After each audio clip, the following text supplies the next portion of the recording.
Distinguished principals, invited guests, dear teachers, and my dear students. We are honored to witness the arrival of our chief guest, Captain Keynote sir, an army captain, TEDx speaker, and a strategic coach. Our guest of honor, RAGHU ma'am, brother of RAGHU ma'am, Shri Vidyalaya sir. They have been warmly received and welcomed by the President of Vivek Education Society, Shri Ram sir, Vice President of Vivek Education Society, Shri K. Ramchandran sir, Secretary of Vivek Education Society, C. S. Sashi Verma sir, members of the Governing Council, Principal Dr. Vijay Shetty, Dr. Suresh Nair sir, Advisor to Vivek Vidyalaya Engineering College, Principal of Vivek Vidyalaya Engineering College, Mr. Sheeta Menon ma'am.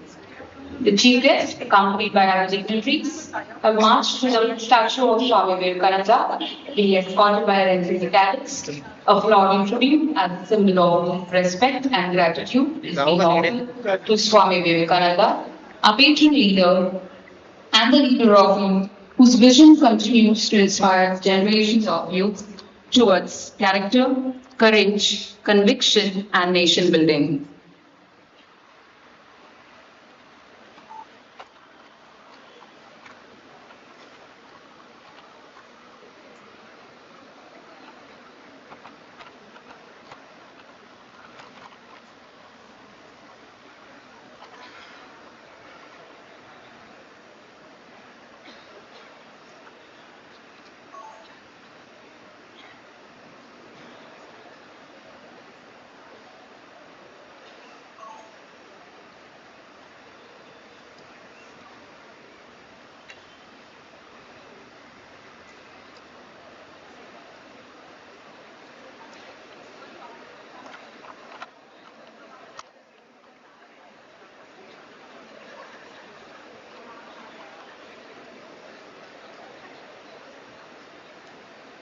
As the dignitaries will walk the aisle shortly, I request the audience to kindly rise as we extend our most cordial and respectful welcome to our chief guest and keynote speaker, Captain Keynote.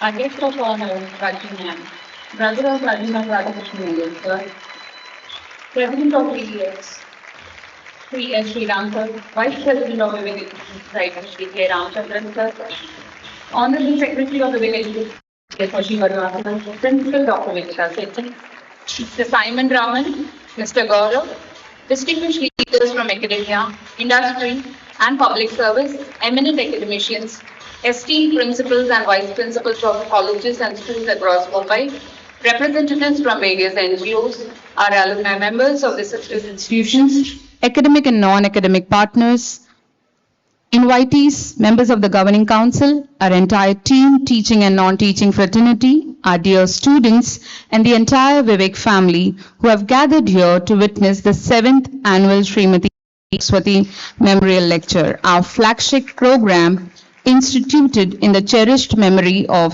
Srimati A.A. Saraswathy, the beloved mother-in-law of Honorable Justice Dr. S. Radhakrishnan sir, whose omnipresence can be felt in our midst as we celebrate the grandeur lecture year after year, an occasion marked by profound reverence and solemn reflection.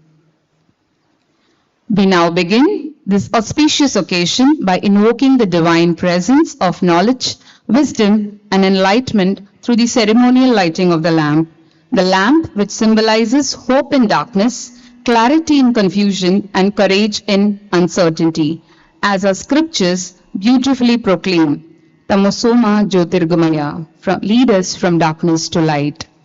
I humbly invite our respected dignitaries to kindly come forward for the lighting of the ceremonial lamp. May this sacred flame illuminate not only this hall, but also our minds, our hearts, and our national conscience. To spiritually sanctify this noble gathering, I invite our students to render the prayer song, seeking divine blessings for harmony, wisdom, and national prosperity. नाम न जाने धाम न जाने जाने बसे पूछा जाने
Thank you, students, for that divine rendition. which reminds us that every great civilization is built upon values before victories. Kindly be seated, students.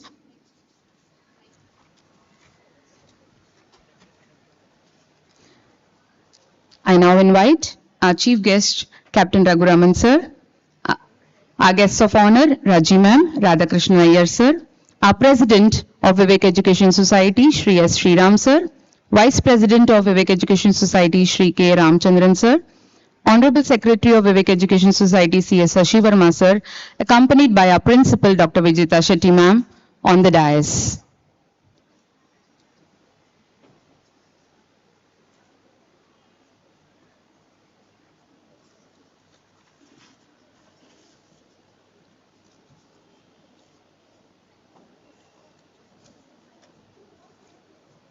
Welcome, sir.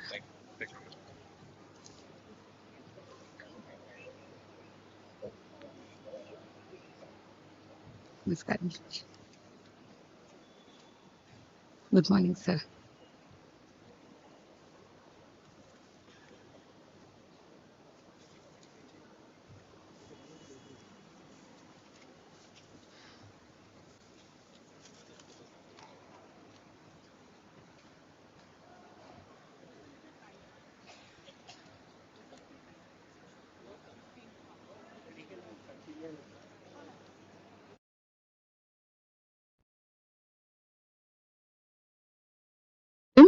We shall now have our national anthem. I request everyone to kindly rise.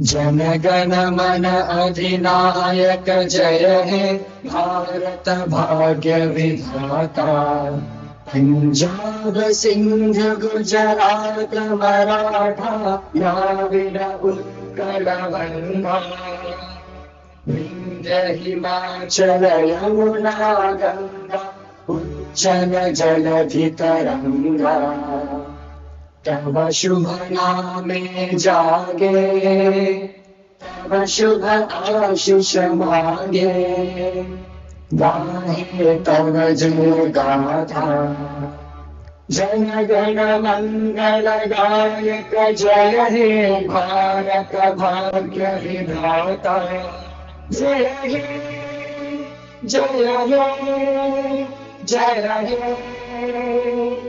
जय जय जय जय Thank you. Kindly be seated.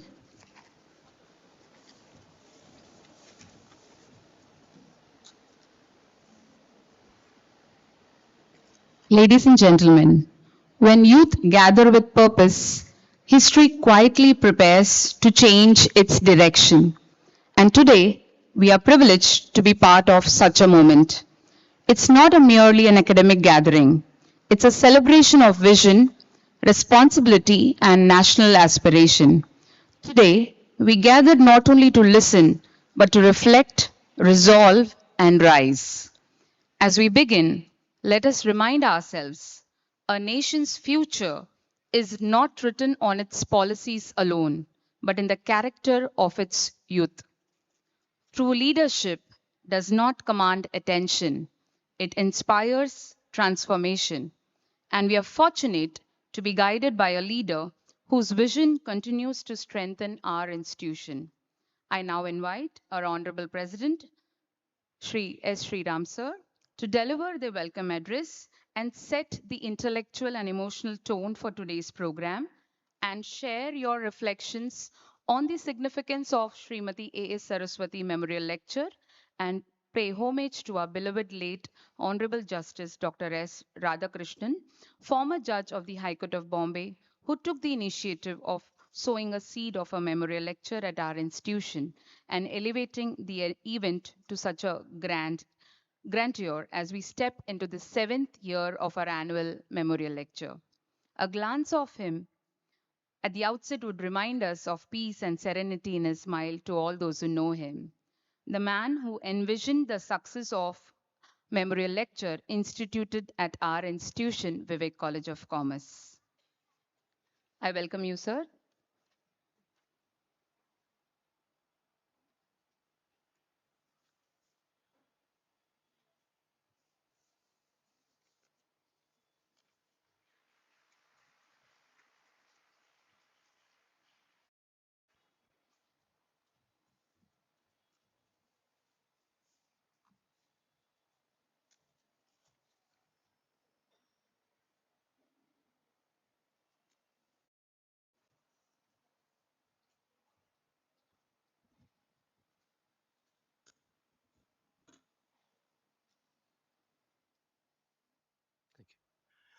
A very good morning to one and all. Respected chief guest for today's function, Captain RAGHU RAMAN. Our guest of honor, Raji Madam, Radhakrishnan Iyer, Principal of Vivek College, Principal of Secondary Section and Junior College, family members of Justice Radhakrishnan, my colleagues in the Governing Council, principals of sister institutions, and teaching and non-teaching staff, and my dear students. I'm really honored and privileged to welcome you all for the 7th A. SARASWATHY Memorial Lecture in our institution. We had very eminent speakers over the last 6 years, and today we are going to have one more speaker who will speak on a topic which is very, very relevant and on which you as students will play a very important role in the coming years.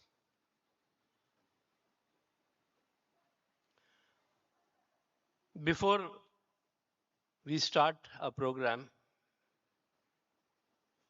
a brief about this memorial lecture.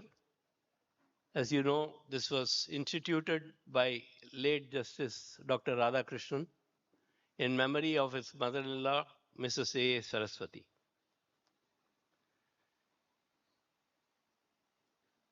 Unfortunately, this year we don't have his presence here.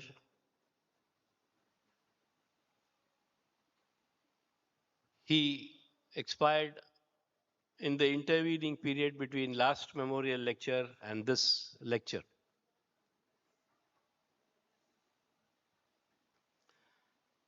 He was a distinguished jurist, a compassionate philanthropist, and a well-wisher of Vivek Education Society.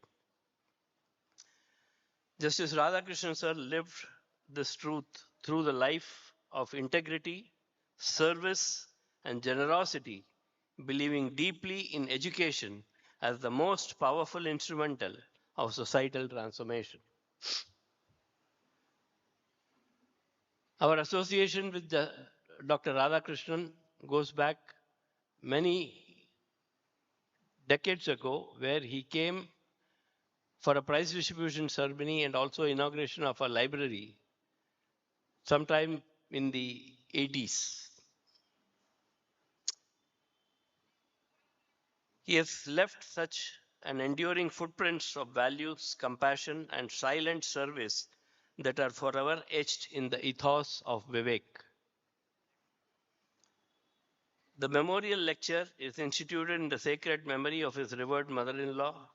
It is not merely an occasion of remembrance, but a celebration of gratitude, service, and commitment to society. At Vivek, we do not merely remember Justice Radhakrishnan sir, we carry forward his legacy with reverence and responsibility. His ideals continue to inspire us and guide us as we strive to nurture generations of learners with integrity, excellence, and purpose. As Swami Vivekananda said, they alone live who live for others. May this spirit of selfless service continue to guide our institution, the Vivek Education Society. May the noble soul rest in eternal peace, and may his legacy remain a quiet blessing upon all of us. We bow in deep respect and remembrance. On this solemn occasion, I request every one of you to stand up and observe a minute's silence as a mark of respect to the departed soul.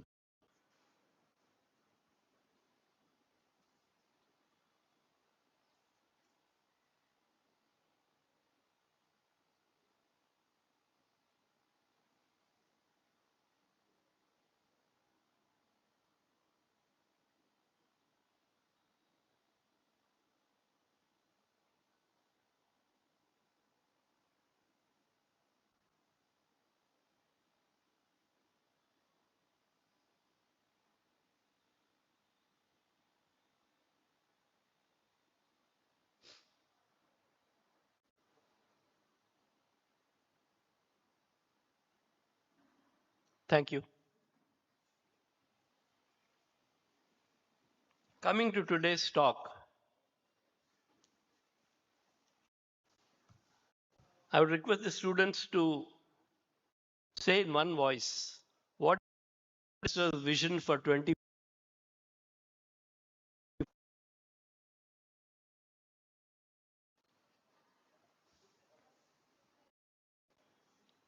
Why there is silence? I don't know. Come here and say.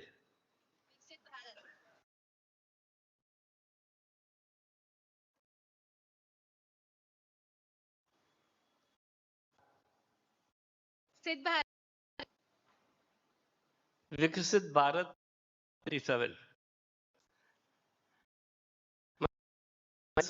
Will a brother alone or his cabinet members alone will be able to deliver Viksit Bharat?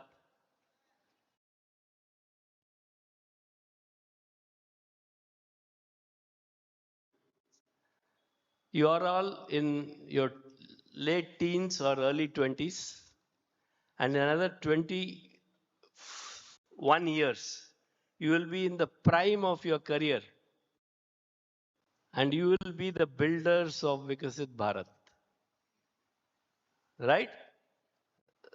The mantle is on you. We are all grown old. We will be fortunate if we are live till 2047 to see a Viksit Bharat. But the prime responsibility lies with you. For that, you need guidance, and that is what today's lecture is all about. You have a very eminent personality whom our principal madam will introduce, who will talk to you and guide you as to how you should make yourself ready to make India a Viksit Bharat by 2047. It is by no means a small goal. It's a humongous task which, as citizens of India and as youth of India, every one of you makes a sincere effort, we will definitely reach that goal. And one more advice I will give you.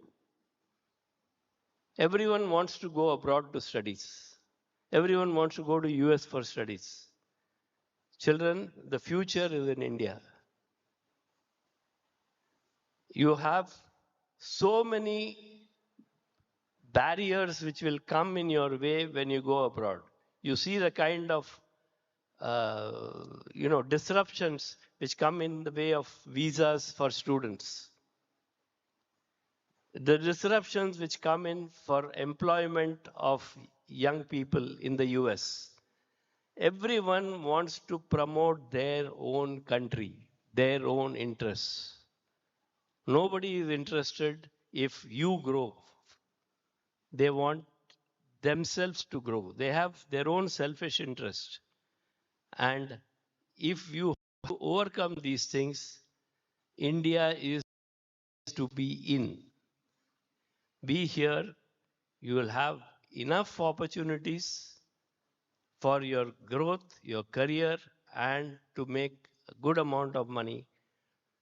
But one advice, when you earn money, also see that you give some part of it for the welfare of humanity, welfare of your fellow Indians. That is the advice I would like to give you. I welcome you, sir, for acceding to our request to be the chief guest for today's function and deliver today's memorial lecture. Raji ma'am and your family, we are ever grateful to you for supporting us in all our endeavors. And we really thank you for all the support which you have given us. Thank you very much. Students, make full use of this opportunity and gain from whatever wisdom you'll get from Captain RAGHU Raman, our chief guest. Thank you.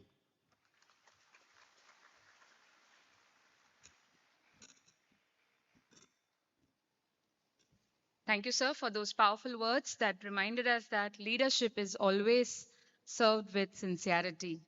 And we envision our children will march towards Viksit Bharat 2047 and contribute to future India, their India, an India built by them, the youth of today, with humility and gratitude always. I acknowledge and welcome the presence of Rahul Shankar, sir, Senior VP of Times of India. Moving to the next, a remarkable personality deserves an introduction that reflects depth, dignity, and distinction. And who better to perform this honor than our respected principal, Dr. Vijay Shetty, ma'am, whose leadership continuously shapes young minds into responsible citizens. I now invite our beloved principal, Dr. Vijay Shetty, ma'am, to kindly extend the welcome greetings and introduce our esteemed chief guest and keynote speaker, Captain Raghu Raman, sir, to this august gathering.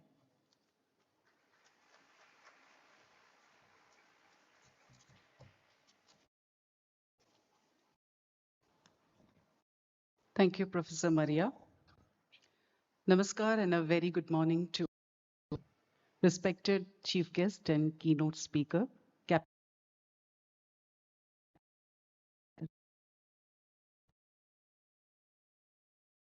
President of Vivek Education Society, Sri Ram sir, Vice President Ramchandran sir, Secretary C.A. Shashivarma sir, the members of the governing council, guests who are present here, officials from the Times of India, principals of the Sister Institute and principals, those who are here from other colleges, the alumni who are here, teachers from the secondary, my dear team at Vivek, and my dear students. I should say the young leaders of tomorrow. On behalf of the entire team, I once again welcome you all for the 7th annual Sri A.A. Saraswathy Memorial Lecture. And as we celebrate the National Youth Day, commemorating the birth anniversary of Swami Vivekananda, which was yesterday, that is on 12th of Jan, we treat Swami Vivekananda as our institution patron. And based on his life lessons, we endeavor to build our youth with attributes of responsibility, service, and leadership that stands the test of time.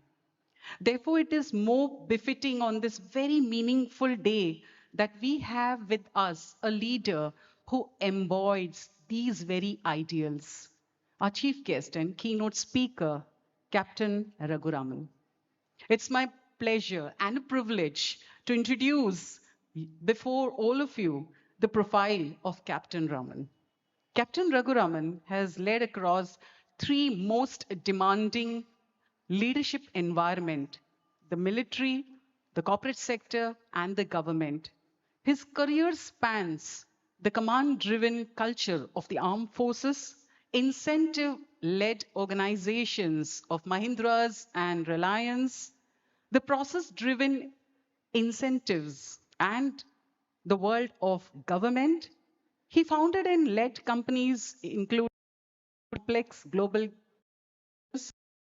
Most importantly, he was handpicked by the government of India, founding CEO of the National Intelligence Grid, the NAT Grid, published particularly 2611, a trusted advisor to the national and global leaders.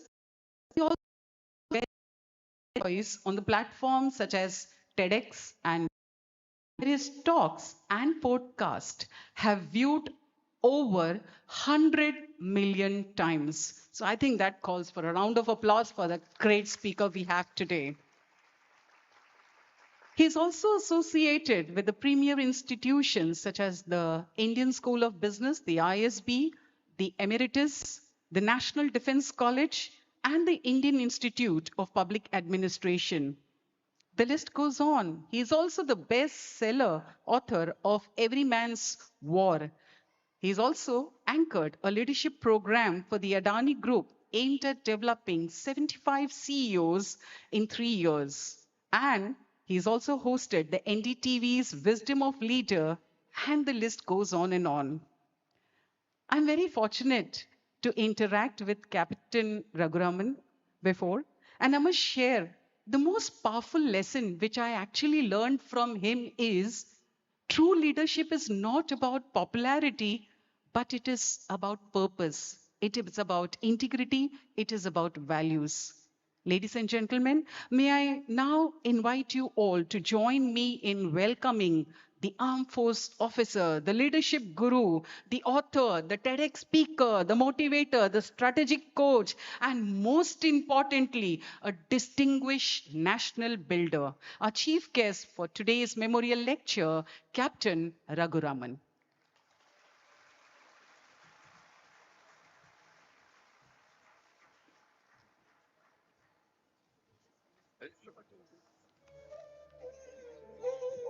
We would now like to felicitate our chief guest, Captain Raghuraman sir, with a shawl and a shrifle as a token of our deep respect and heartfelt appreciation.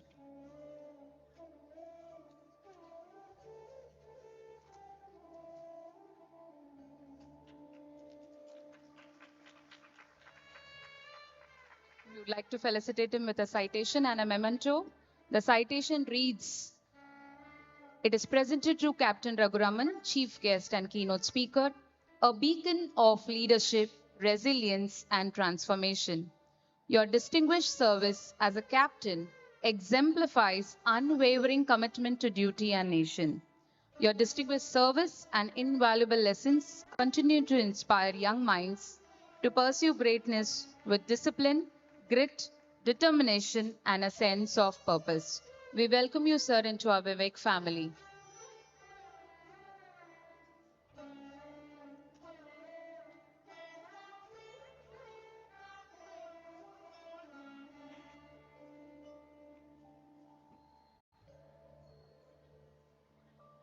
Thank you, sir, for your acceptance. We would now also like to extend our warmest welcome to our dear Raji ma'am and Radhakrishnan Iyer sir, who hold the virtues, principles, and visions of Honorable Justice Dr. S. Radhakrishnan sir.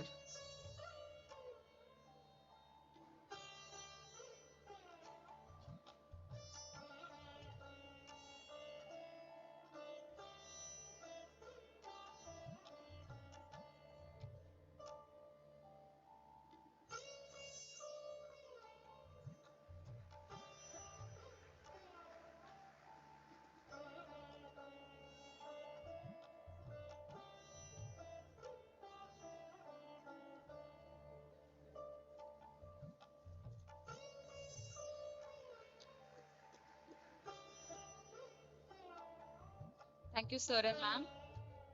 Thank you for being a guiding light for our institutional family. Excellence flourishes when it is recognized, and service multiplies when it is celebrated. Dear students, Google gives all answers, maybe, but mentors, it is only the mentors that give direction. Books give knowledge, but leaders give courage. Captain Raghuraman sir is a leader whose journey speaks of resilience, vision, discipline, and unwavering commitment to our national progress.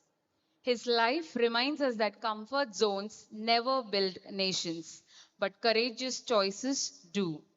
Today, Hazi is going to address us on an inspiring theme, Young India, Develop India, Youth as Architects of Viksit Bharat, which is not a merely a topic of discussion, but it's a responsibility for every Indian youth. I now invite our keynote speaker to enlighten us with his words of wisdom and ignite the spirit of national transformation.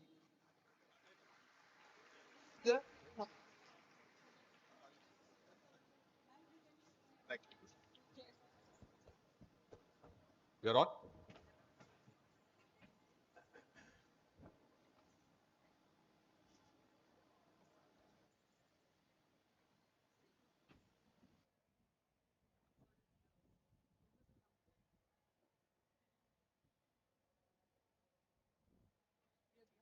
Or you can sit here only, down below. You can see it completely. Yeah? Yeah. Otherwise, your neck will bend.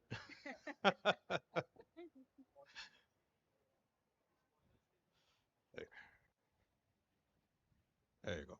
Thank you. I'll take one. Thank you very much, ma'am.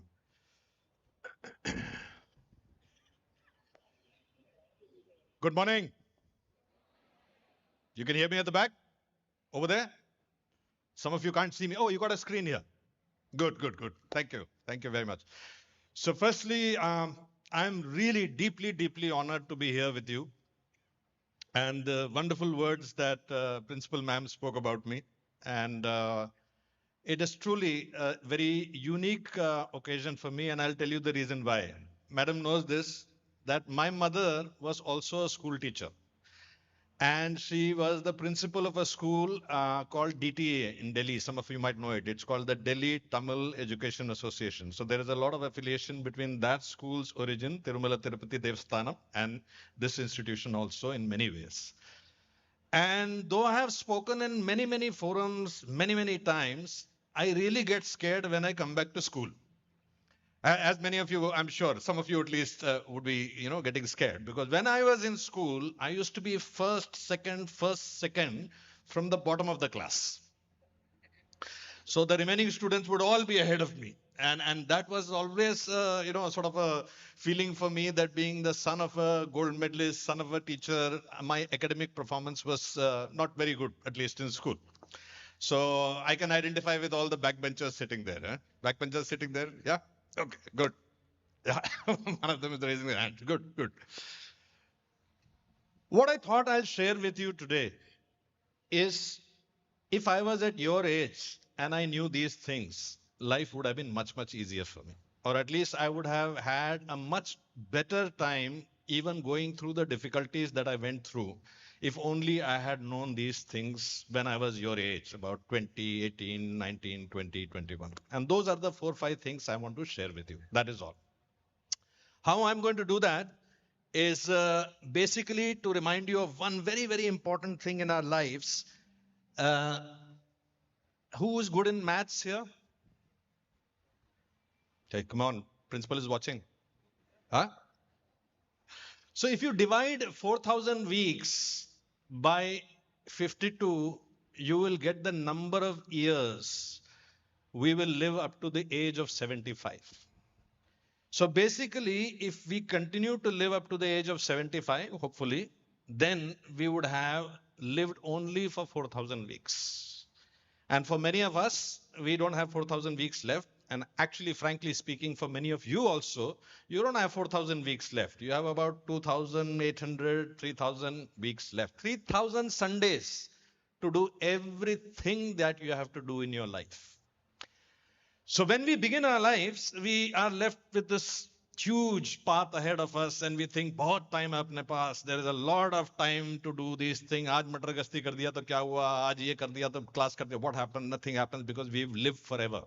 But that's not true. These 4,000 weeks, they compress much, much, much faster than you will imagine, as some of the people sitting in the front rows will testify. That पता नहीं लगा कि कहाँ निकल गए. Where did we lose this time? So first lesson I want to sort of share with you is that this sense of urgency we must get, that whatever we want to achieve, whatever life we want to lead, whatever difference we want to make, all of it has to be done in the 2,500, 2,800 weeks that we are left with. When I joined the military, one of the first things that they taught us in the training there is, of course, how to fire a weapon. I'm sure NCC cadets here would have had some exposure to that, or at least will aspire to see that. And when our instructors used to teach us how to fire well, they used to teach us a very important aspect of taking aim. And while taking aim, some of you may have seen it in a movie also. When you take a rifle, you put the rifle on your shoulder.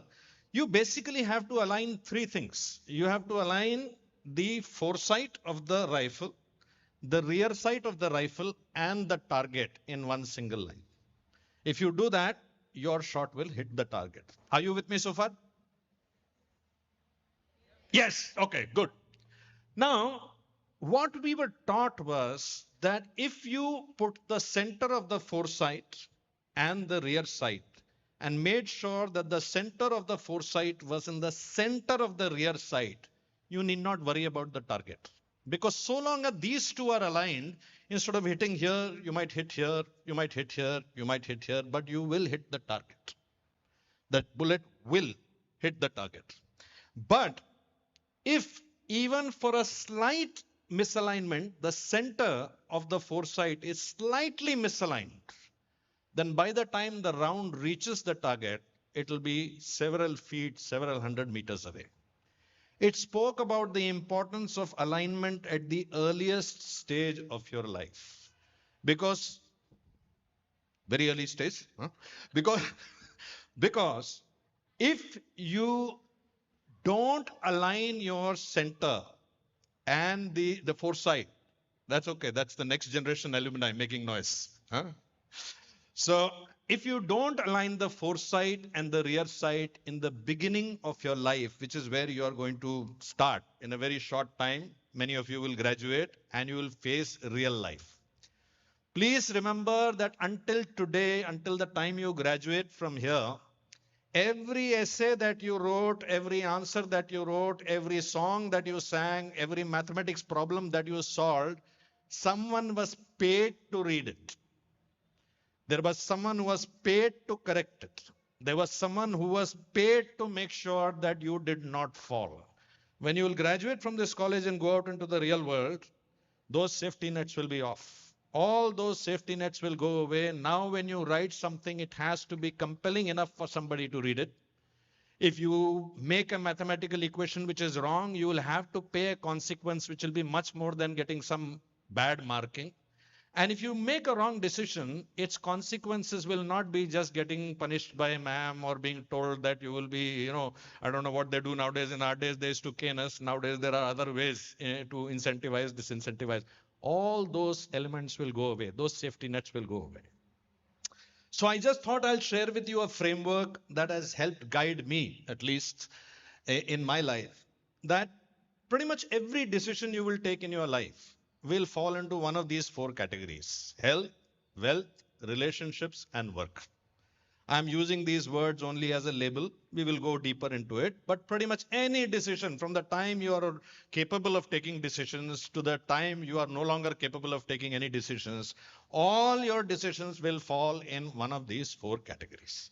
And I want to basically share some of the learnings that I have got. And again, these are not necessarily my personal experiences. I was blessed to have worked with, been taught by, guided by several people who are far, far more intelligent than me. So all I'm doing it is like my mother did, like several of the people sitting here did. I'm passing the knowledge and the information that I learned from gurus. I'm passing it on to you. So I am only the conduit of this. None of what I'm going to share with you is necessarily my original creation. It is not. It is basically, no teacher can claim that much of the work that they do is their original creation. It is our ability to pass on the knowledge to the next generation, which is what I think gives satisfaction to the teachers. So let me begin with health. Now, there are three categories I divide health in. The first one is obvious, which is your physical health. And there is a reason why you should focus on making sure your health. What is that reason? Because you really have no other place to live other than your body. You may live in a big flat or a small, chapri or wherever, but at the end of the day, your brain, your intellect, everything lives inside a body, inside a physical body. And if the physical body is not okay, I know right now it must be okay. Right now we can consume any sort of, junk food, this food, that food. Some of you may be naughty and consuming other things which are not you supposed to consume. All of that, the body will take care today. Because today you're young, today you can take that negative poisoning, all of that. But as you start growing, you will realize that if you're not taken care of your body today, then it will definitely, you'll have to pay a price at some point of time. And what do I mean by just taking care of your body? Just 4 or 5 basic things. One, try and consume good food. Make sure that your consumption is healthy. Try and make sure that you have at least one physical fitness regime that you get into, whatever. It could be as simple as doing something in your home only. You don't have to go to a gym, this, that, whatever. For the youth of today, I encourage that if they are doing something in the physical fitness space, might as well do something to do with self-defense, martial arts, especially for the girls, because we know that the world is not going to become a nicer, better, more good place. It is going in the other direction, as we can see. And the ability to take care of yourself is always a good asset. The third element, it is always much easier not to ever get into a bad habit than to try and give up that bad habit. I know it's pretty cool at this age to, smoke and be seen as a cool dude and all of those things, or a cool chick also. But there is a very heavy price that we'll pay for it, because these habits, once they get embedded, you will have to spend a lot of your energy at some point in your life to move away from these bad habits. So these are very, very obvious things. There is no rocket science in what I've shared with you. I'm sure your teachers, parents, and any well-wisher would have told you these things many, many times by now. The second point I want to talk about is more to do with mental vibrance. What does I mean by mental vibrance? I'm not talking mental health. I'm talking mental vibrance. All of us, when we wake up in the morning, we wake up with maybe 100 ounces of energy. And that 100 ounces of energy we will dissipate on a daily basis by, we have a fight with the neighbor, car parking problem, traffic, miss the train, miss the bus, this, that. It'll keep eroding some part of our energy. And there's a very good possibility that if I asked you today that in a scale of 1 to 10, how happy are you? Many of us would say maybe 4, 5, 6, 7, maybe on a particular day it will be 8 or 9, but generally you will say 7, 6, 5. I think it's a very important job of every leader to firstly motivate themselves. Because if you cannot be motivated, how will you motivate others? If your body language does not show optimism, vibrance, how will you motivate others? And here are again very simple 3 techniques for you to get motivated whenever you feel that, no, my life is not okay or something did not happen. First is find something to be grateful about every day in the morning. I'll give you some very, very simple things that I do. I was just telling ma'am when we were sitting in the conference room that if you ever go for a walk in the morning and just look around you, you will realize how privileged we are.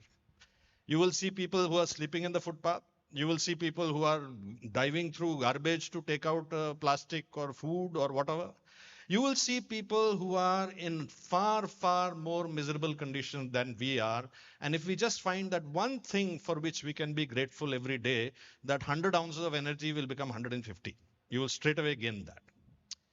The second is we must create an environment around us that includes people who are from a much lesser background, whether it's financial background, knowledge background, or whatever. They must be part of our circles. Because the best learning that actually you will get in your entire life will be learning that you will get in school from other children, other peers, because they are no filter, no? They don't have to filter anything. They will tell you the truth as it is. And I can assure you that many of the business lessons that I've learned or I'm supposed to be credited with, I actually learned. I was actually narrating this story to your principal that when I was in school, maybe class 10 or something, I have a friend of mine. His name is RAMAN, and he was from a financially not very, well-to-do background. And I remember we both cut school to go and see a movie. Okay, delete that. You don't do it, okay? So we cut class to go and see a movie. And as soon as we reached the movie hall, it was in a place called Sangam in Delhi. As soon as we reached the hall, we saw that the show was houseful. Now, I know for your generation, you don't know what the meaning of the word houseful is, but there used to be a time when movies first 2-3 days, it used to be houseful. Houseful means no ticket available. So when I looked at that board, I thought, buddy, hell yeah, and I started to walk away. He held my hand. He said, wait. Now, those days, what would happen is because the tickets were completely sold out, there used to be a concept of black. You know that, black. So which means somebody will go buy tickets earlier in advance and a 5 rupee ticket will be sold for 10 rupees or 20 rupees. Or if it's a hit film like Sholay or whatever, it could even go up to 100 rupees. It used to be very high markup on it. But the thing with the black tickets being sold is once the movie starts, then the value of the ticket starts depreciating, right? So just before the movie is starting, it's 100 rupees or 10 rupees, 5 ka ticket, 10 mein, 5 ka 10 mein, 5 ka 10 mein. Then the movie begins at 5 ka 8, 5 ka 8, 5, fir 5 ka 5, 5 ka 5, 5 ka 2, 5 ka 3, and finally the guys would just throw the unsold tickets in the air. My friend in class 10 taught me the value of a perishable item. What is a perishable item? He taught me that when they say no vacancy, there is always a vacancy. When they say no budget, there is always a budget. And when they say that there is no seat in the theater, there is always seat in the theater. So many of the learnings that you will learn at that grassroots level, and you will apply it several, but later on you will go to some B school and learn the same thing in Michael Porter, 5 forces, this, that. But it's exactly the same thing that you have experienced in your real life. The last point is we must create rituals of happiness. These should be rituals that you can create, and the best way to create this ritual is to spend time with people who are far less privileged than us. Anybody here who has a bad day, who says, "Aaj mera din bahut kharab gaya. My day was very, very bad." I will give you a very simple technique which will not take more than 5 minutes. And at the end of 5 minutes, if you were in a depressed state, you will come to a very, very happy state. All you have to do is to enter any government hospital from the entry gate, walk through the lobby, the corridor, and come out from the exit gate. And you look up and say, "God, everything is okay." So we must find these rituals which constantly enable us to look at people who are far less privileged than us, than constantly looking at people who are far richer than us, far better than us, because that is a surefire recipe for feeling depressed. Whereas if you look down, and by down I just mean from a point of view that people who are not as privileged as us, if you just spend time with them, you spend time with orphans, you spend time in a very, very old age home, you spend time in a hospice, you spend time in a hospital, you will suddenly realize how blessed we are, how gifted we are, how much of wealth we have, how much of knowledge we have. All of those things you will get in just 5 minutes. So we must construct these rituals in our life instead of constantly looking at how everyone else is richer, beautiful, better, all of those things. The third part is about making a healthy brain. And if there is one superpower that I would recommend to everybody, this has held me in good stead throughout my life. You should get into the habit of reading a lot.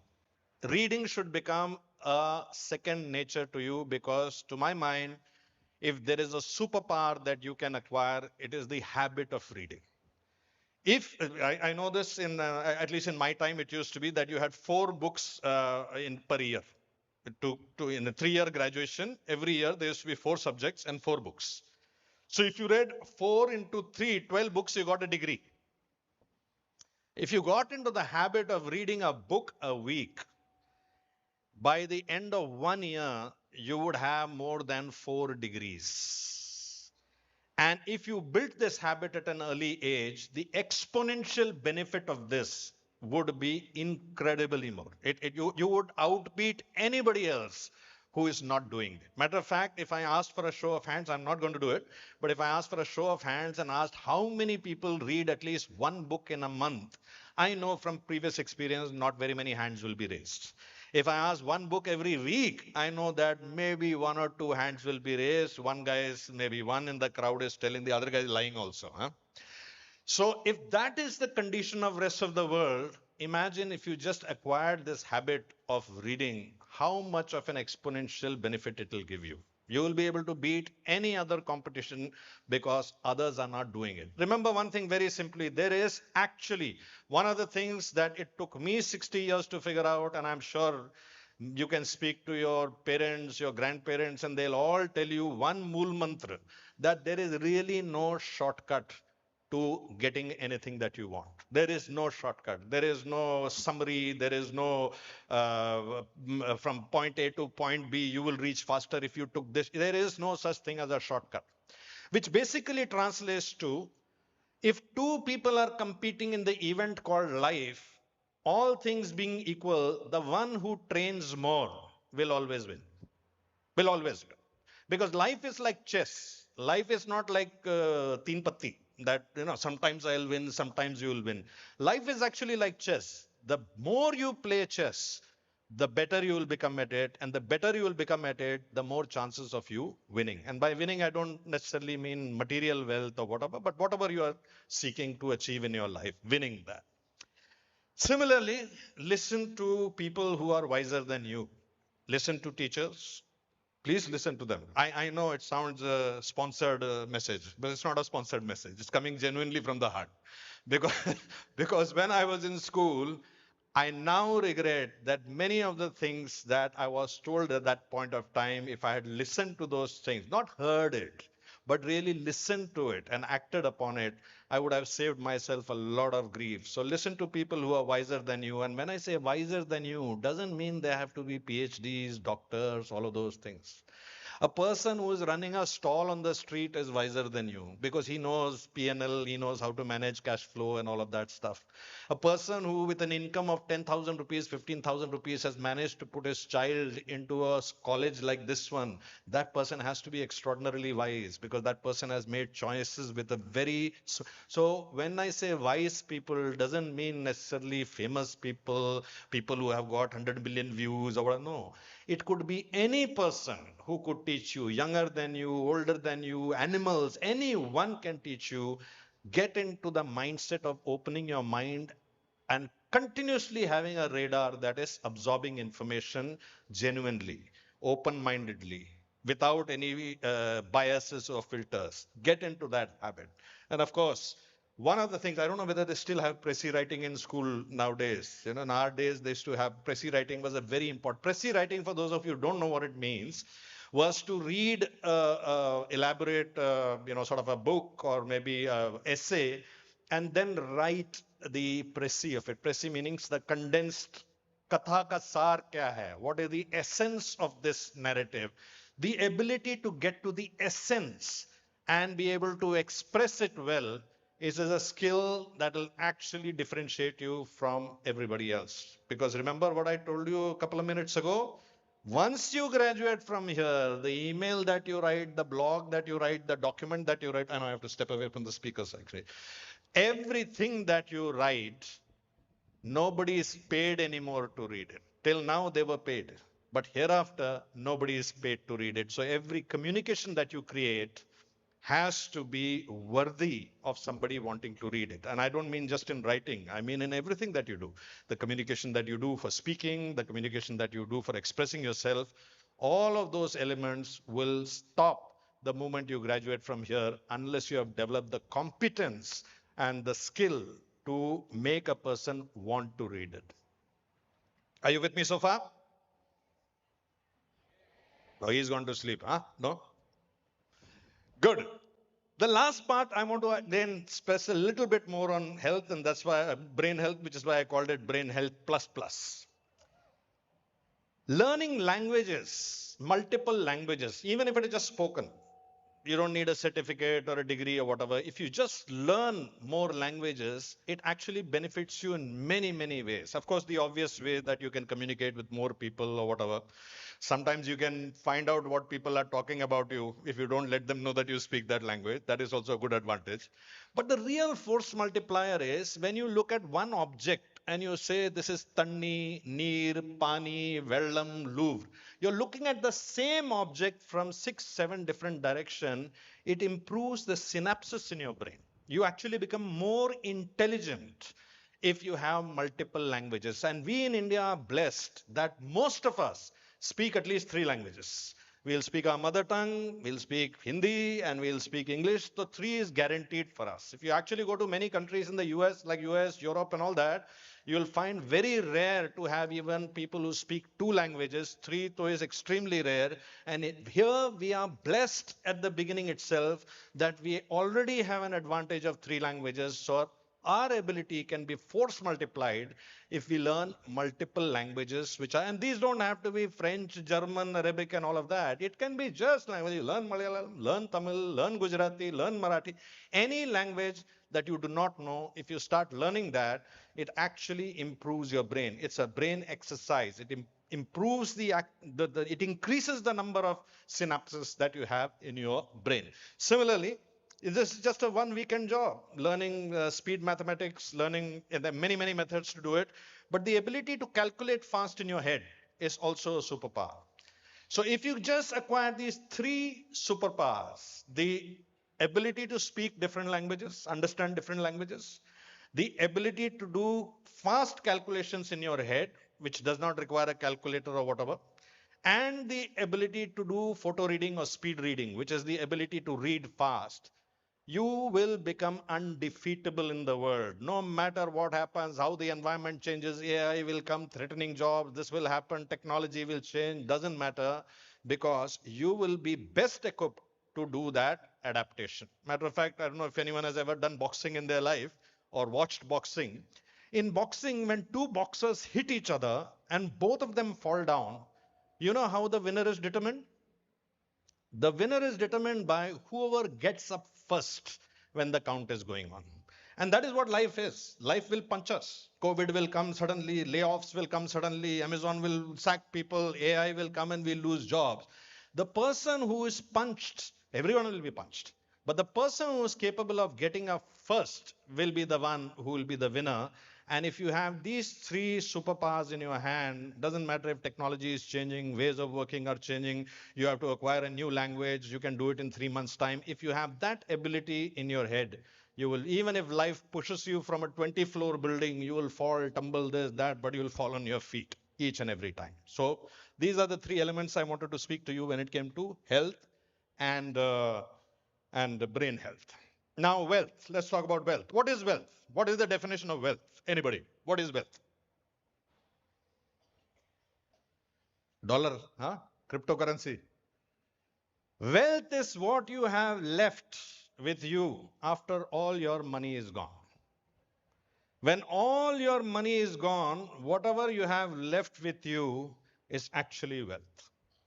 Now, how do you unlock this wealth? I'll give you some very simple examples. I remember I was speaking to a forum of chartered accountant students in Calcutta.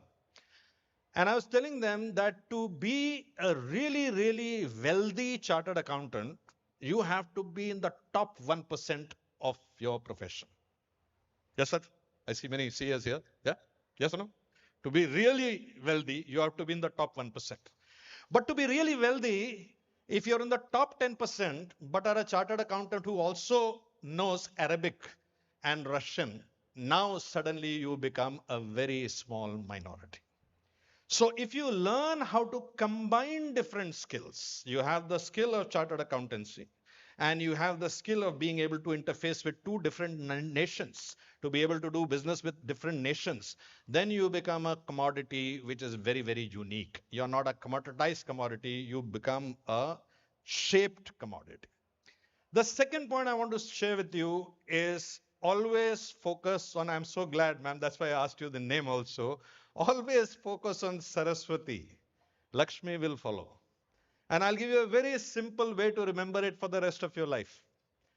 We just saw a picture of Saraswati that was shown. Yeah, I'll show it to you again. You see this picture of, no, not this one. You see this picture? You see the difference between Lakshmi and Saraswati? Do you see that Lakshmi is standing and Saraswati is sitting? Even in our epics, it was taught to us that once Saraswati comes, she will stay with you forever. But Lakshmi may come and go at any point of time. But that's why she is standing, whereas Saraswati is sitting. So if you focus on Saraswati, there is no way Lakshmi will not follow.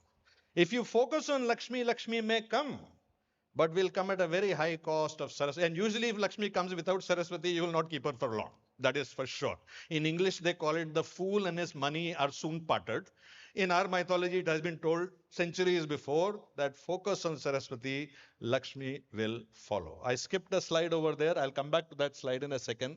But the biggest experiences, I think, biggest wealth I think we can ever have are the experiences that we have. I'll give you a very simple example. You all remember where you were during the Ahmedabad plane crash? Do you remember? You all remember, no? Exactly where you were sitting, where you saw the TV, who you called immediately after that, who told you. You remember it very, very distinctly. Matter of fact, for some of the not so young people, if I asked you, do you remember where you were when 26/11 happened? You remember? All of you remember? But if I asked you, where were you last Wednesday, you'll have to check your phone. Why? Because that was an experience which can never be removed from your life. Matter of fact, when many of you will graduate from here, you will remember the times when you'll remember the strictest teachers. You will remember, they're laughing already. They're remembering now also. Okay.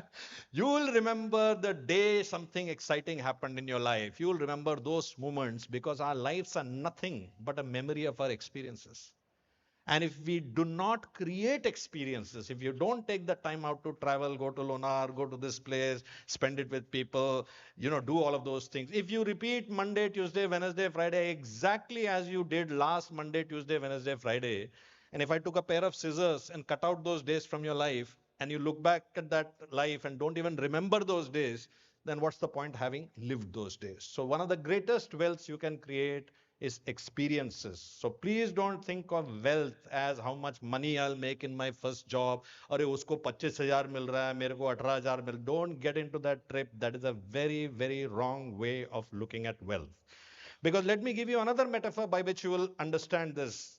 How many of you played the game Monopoly? You played Monopoly? Yeah? Or some form of Monopoly, right? At the end of the day, what are we doing in real life? We are playing Monopoly with real money. Yes or no? Agreed. And we all saw how real money was during COVID when billionaires died holding plastic sheets. They did not even have a human hand to hold. With all their wealth and billions and millions, they died literally holding a piece of hospital bed. And that was the value of real money. So next time you think of wealth, please discard the thought of Lakshmi in first offer letter and what was my, joining bonus and all of that. Instead, start making decisions on where can I get more of Saraswati and where can I build more of experiences. Good. Now let's talk about relationships. This is very important. Possibly the best investment you can make during this time of your life. In any case, paise to hai nahi. So might as well make investment in relationships. Now, one thing I've got fascinated by when I was sitting in the room before coming in here, as how all of you are, many of you are schoolmates who have actually been in school together. Now, that element of wealth, of relationships, where you begin by creating relationships at this stage, and by relationships, I don't mean how many followers you have on Instagram or Facebook or social media. They are not relationships. And I'll explain to you the relationship metaphor using this example, that suppose I gave you a hammer and I gave you a nail and I told you you have to hammer the nail into this table, and you put the nail once here, hit it once, then once here, hit it once, then once here, hit it once. You will have 3 dents, but you will not have a hole.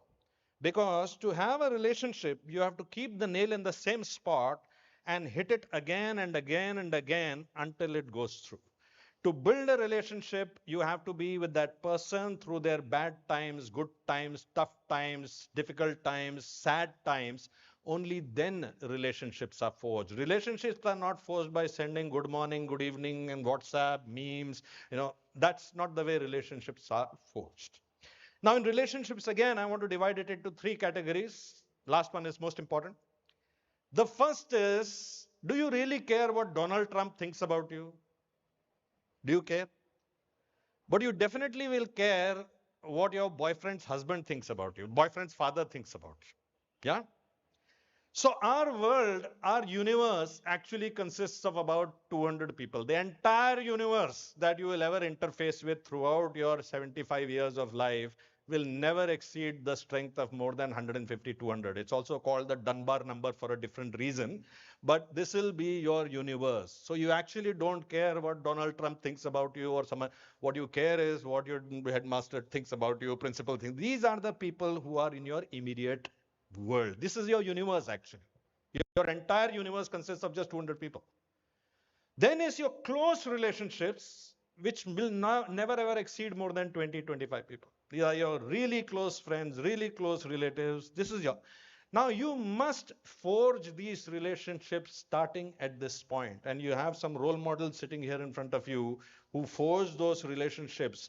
I think this memorial lecture and the providence given by the patrons is largely because of that synergy between them, which was actually made in the classrooms of Fatima College. Yeah. College. So many years ago. So build those relationships with those 20, 25 very, very close people to you. But the last relationship, the most important relationship that you will have is with yourself. What is the relationship you have with yourself? Do you think you're a good person? Do you think you're a bad person? Do you think you're privileged, unprivileged? Do you think are you good in maths? If I ask this question, how many people are bad in maths? Many of you will raise your hands. Who told you that? You told yourself that. If I ask you, many of you can't remember names, how many people can't remember? Again, many people will raise their hands. Who told you that? You told yourself that. So the relationship that you have with yourself is the most important relationship, because this person is talking inside your head all the time without a break. So one of the things I recommend at this age, I know it's a tough habit to get into, but please get into that habit of writing a journal. It doesn't have to be an elaborate, what all happened today. Just one line, two line, leave a page blank and say NTR, nothing to report. And if you start looking at a diary which has many NTRs in it, nothing to report, you should question yourself. फिर मैं क्या जी रहा हूँ फिर मैं? अगर 24 घंटे में मेरे को report करने के लिए एक भी item नहीं है, and my 30-year-old version of this reads my diary when I was 21 and says तेरा पूरा 21वां साल ही NTR निकला है, you will suddenly start disciplining yourself and you will write what I think is the most important book you will ever read. That is the manual of you. It tells the operating manual of you, and your operating manual is very different from his, from her, and all of that, because we are very, very different people from each other. The last piece I want to talk to you about is work. One thing I will tell you right now, and I think I can speak with a little bit of authority because I have spent time in 3 different professions. I can assure you, no job is as glamorous as it looks from outside. So before joining the army, I thought, बड़ी मैं uniform पहन के मैं raid करूँगा, उरी, ये, वो. 80% of your time goes exactly in the same thing: logistics, appraisal, annual report, inspections, senior officer is coming, chuna, geru, annual day function, this, that.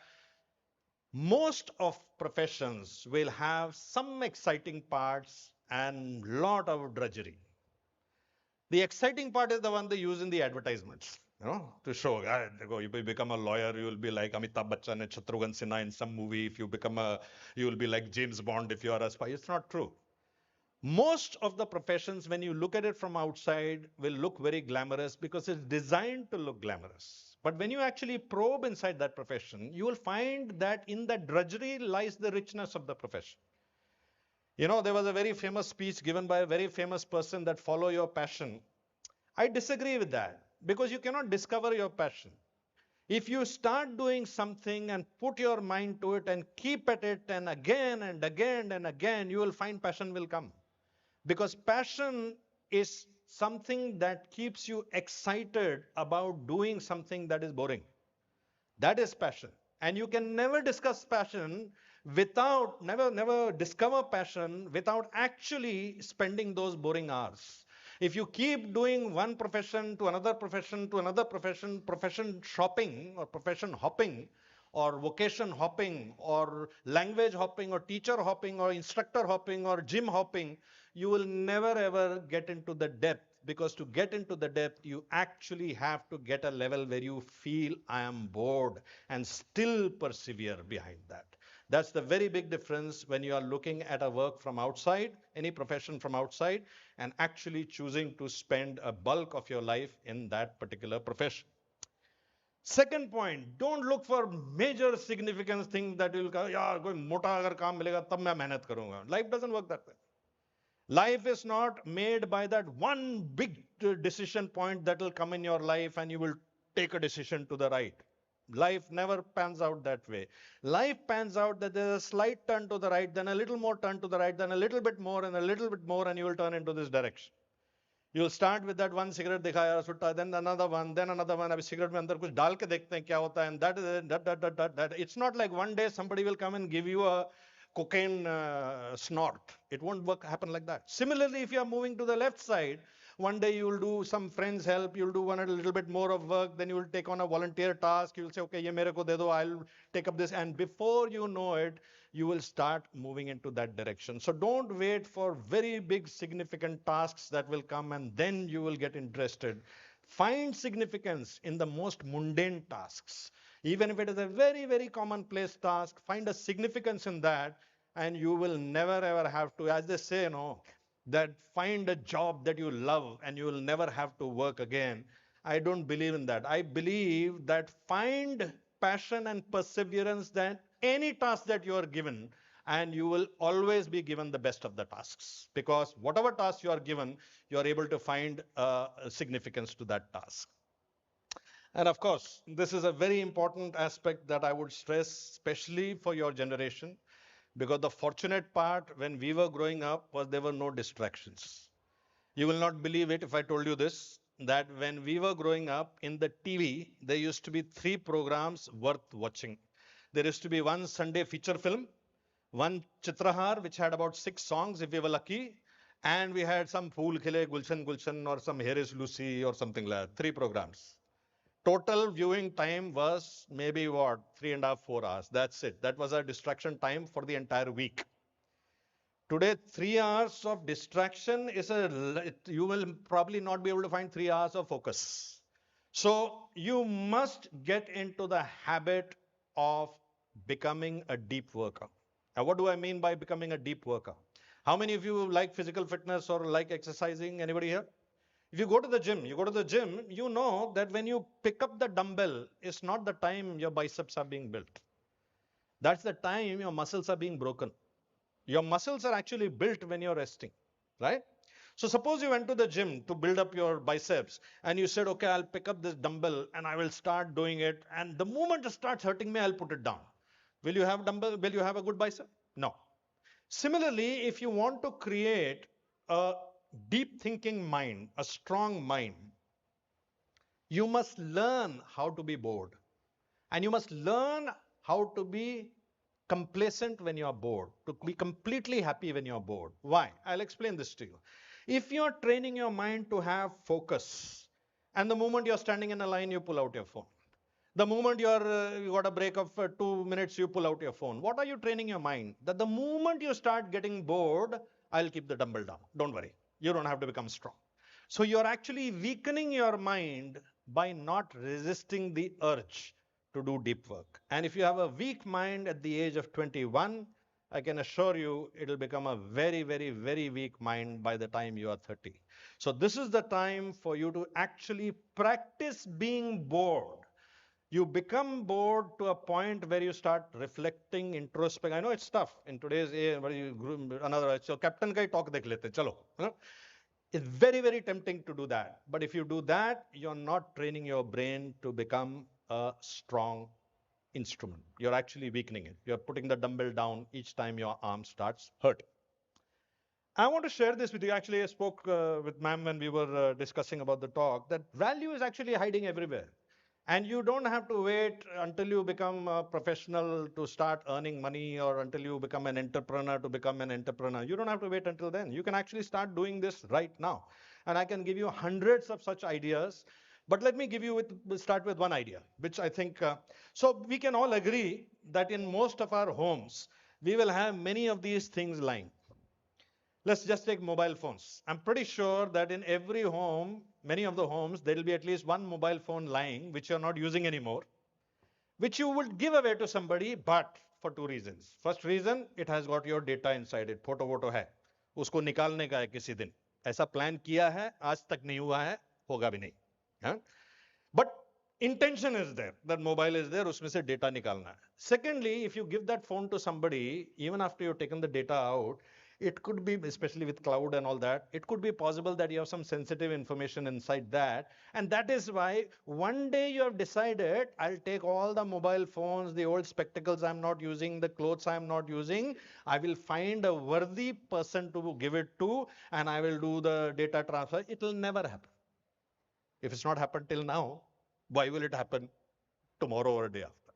Now, if you just created a very simple platform, a very simple initiative where you basically two students in your own colony or in a colony that is sponsored by the college or whatever, they just went there, took an appointment and said, we are coming with a whole laptop device. We'll extract all the photographs and all data from your phone, put it in this USB drive, give this USB drive to you, scrub the phone completely, show it its default setting, and then give the phone to an underprivileged child in a slum, and we will charge you for it. I can assure you that you will have more than 90% hit rate on people who will say, no problem, I'll give you 1,000 rupees if you're able to make sure that my defunct phone reaches a worthy person, worthy recipient. And you don't have to limit yourself to phones. There is a whole plethora of idle capacity that is just lying there waiting for somebody to pick it up from there and take it to the people. And this is an initiative you can start today evening. It doesn't require any capex. It doesn't require any business plan, angel funding, shark tank, dolphin tank, none of that shit. You can actually begin it just getting your own mojo, your own energy together and starting small, but expanding it. And who knows, this can become a $1 billion business because there is $1 billion worth of assets lying over there, complete idle capacity. So anybody who has the ability to join dots will always be exceedingly valuable in the world. And this is the time for you to learn how to join the dots. Remember when you learned how to draw pictures when you were really small? Or joining by numbers karte the apan, hai na? Life is like that. So if you learn how to join the dots now, you will be able to create images, architectures, frameworks, planning, all of that which you are doing for your life in the future by just learning how to join the dots now. I bring you back to these 4 quadrants of health, wealth, relationships, and work. And once again, remind you, every second of the day from the time you were born till the time you will cease to exist, every activity that you do, every step that you take will fall into one of these 4 categories. It cannot be outside these 4 categories. And if you follow the general rules of these 4 categories, which took me 60 years to discover, collate, put it into a framework, I think you will navigate the world with a map. You will have a map with you with which you can navigate your path instead of having to create the map as you go along. Last couple of points I want to just share with you. The first point is to remind you that there is one person who is the hardest person to lead. Who is that person? Because many people say, मेरे को leader बनने का है, मेरे को strategic leader बनना है. Everybody wants to become a strategic leader from day one when they step into the world. How many people? I've got 50 people reporting to me. I have 100 people reported, 1,000 people reporting to me. The bugger who is the toughest one to lead is you yourself. Because for every tarak, you have a kuttarak. For every argument, you have a counter argument. For every resolve that you will take, kal se I will start my physical fitness. Your other, आज नहीं यार, कल से Sunday है, कल से शुरू करेंगे, Monday से करेंगे. You will have those excuses, but this is the toughest person to lead. But if you don't learn how to lead this person, let me assure you, you do not have a locus standi to lead anyone else. You cannot lead anyone else. So the hardest person to lead is you yourself. And if you do not begin with this command of leadership, leadership of this command, then it is very, very unlikely that you will be able to lead anything else. When we graduate from the Indian Military Academy and join our Paltan, we are given a platoon of 40 people to lead. It is only when you lead those 40 people really, really well that you become a major and lead a company of 180 or 200. If you lead those 180, 200 really, really well, then you become a colonel who leads a battalion of 800. Nobody gets posted directly at a battalion CO because he is the topper, gold medalist, he won the best thing, or he is the son of a rich man or a son of a general. No. We always have to start at the lowest level, and that the lowest and the toughest level is leading yourself. So at the end of this conversation that I have with you, in a group of about what, 600 students sitting here, 500, 600 students sitting here, out of the 600, about half of them will, ठीक है यार, अच्छा था, ठीक ठाक था, तो फौज वौज का तो कुछ दिखाया नहीं इसने, चलो ठीक है. The remaining 50%, बात तो बड़ी सही है, तगड़ी बात है, नोट वोट्स भी लिए हैं मैंने, लेकिन ये करना चाहिए हमको. 50% of that will begin doing it. And 50% of that will continue with it. And when you do this 50, 50, 50, 50, you'll realize that out of the 500, maybe about 50 will do it. And that is the rule of life. In any organization, any pyramid, the people who are on the top, any country, democracy, autocracy, you name any organization, any school, any society, essentially it'll be about 20 to 30 to 50 people who will be leading the entire establishment. Choice is very, very simple, and the choice rests with you. You have the roadmap to become that 1 in 50. The roadmap is here in front of you. The how to do it is also here in front of you. You are being told about the path who arguably, for whatever it is worth, has managed to do that path. Now, whether you choose to do that path or not depends on how you lead yourself. And before you decide how to lead yourself, I want to share one more small statistic with you. We know that every person sitting in this room belongs to 0.0000001% of Indian humanity. You were born in the right place, your body parts are more or less all working. Due to whatever difficulty, despite whatever difficulty, your parents managed to put you in an institution like this. For every one child sitting over here, there would be at least 1,000, 10,000 children who have not even been able to reach the gate of this institution. We belong to that 0.00001% of humanity who are born with the lottery of life, who have managed to reach up to this place. जो इंसान इस कमरे में बैठा है वो भूखा नहीं मरेगा, इतना तो पता है. They will do exceedingly well, but they do not have to fear, will I find a job or will I be, no. And matter of fact, I'm given to understand that a lot of us sitting in this room are actually an orbit shift from our parents. Our parents literally cut their stomach to put us where we are today. So I know that when people graduate from colleges and especially B schools, they have this concept of CTC. I'm sure all of you must have heard this CTC. Kitna CTC milta hai tere ko yaar? Kitna CTC milta hai? This CTC is a very crass way of looking at life. It is called cost to company. That is what CTC stands for. But for each one of you sitting over here, there is a cost to community. The community has paid a cost, not just your parents, not just your teachers. The community has paid a cost to make sure that you are here. Like I explained, for every one child sitting here, there are tens of thousands of children who did not. We know this for a fact that 80% of this country is depending on 5 kilos of rations every month. So for every one of you sitting over here, there is a cost to community that has been paid, a huge cost to community. And I think the best way for us to groom ourselves is to understand that our cost of community, the cost that has been incurred by the community, should be overcome by the cost of the contribution that I do. So if you just get that one sentence in your head, that my contribution to community must be at least 10x of the cost that the community has borne, automatically your philosophy in life, your moral compass, your everything will get sorted out. But if you are focused कि मेरे को कितना CTC मिलता है, then I can tell you, you will grow to be a very, very mediocre person. You may be a rich person, but one thing I'll assure you, that wealth and happiness actually have no connection with each other. Absolutely. Beyond a certain hygiene, wealth and happiness, they are completely two different factors in two different scales. They have no connection to each other. So I would urge you to remember this contribution to community as your accountability and a loan and a curse that you have to pay back for the cost to community. And the community, of course, is identified and personified by your parents or the people who have brought you and grown you. But even they have, your neighbors are contributing to it. For every kid who could not pass and clear this exam and reach over, they're all contributing to it. So you are in debt, in a very, very heavy debt. And if you don't repay that debt, you may earn a lot of money, but wo karza kabhi nahi utrega, and you will go from this college, from your job, from your professions, always as a karazdar, not as a person who has contributed back. And to do all of that, you have only 2,800 weeks minus 1 day today also. It's gone now. Aaj ka din bhi nikal gaya, almost. So you need to have that sense of urgency and need to know that whatever I'm going to cover, I'll have to cover within this 2,800 Sundays that I have left with me. I don't have oodles of time. I have very, very little time ahead of me.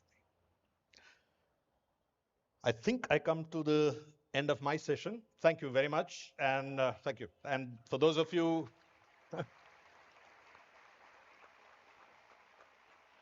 thank you. Those of you who want a framework or the copy of this presentation, if you just scan that code, there is a handout over there which will give you these 4 quadrants of health, wealth, relationship, and work, and what you need to do or what will help in each one of these quadrants. Thank you very much once again. Thank you, ma'am.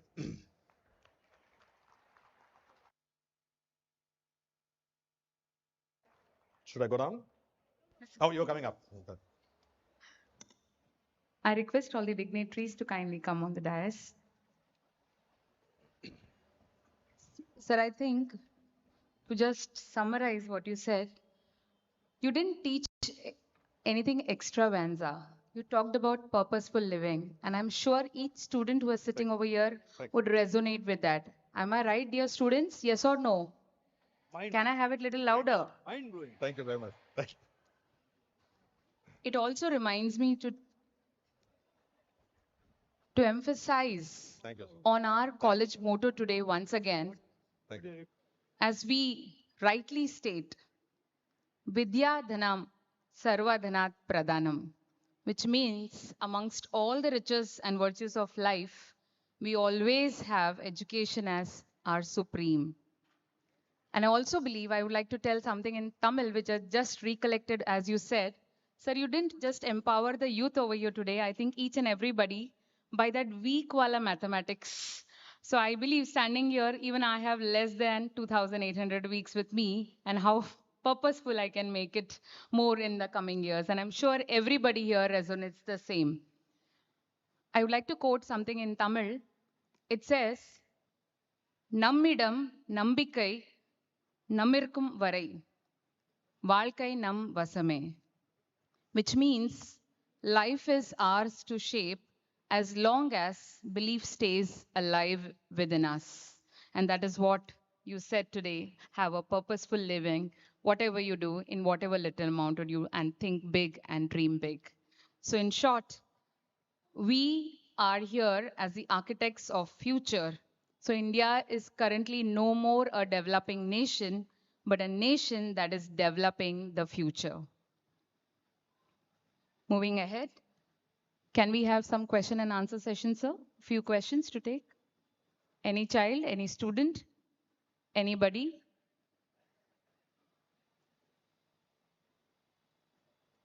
Anyone would like to ask any questions? We have we can take 2-3 questions.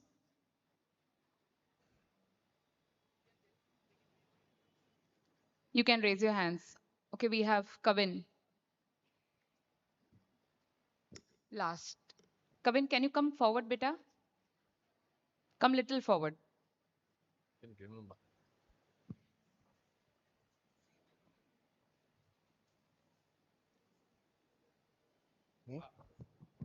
Good afternoon, sir.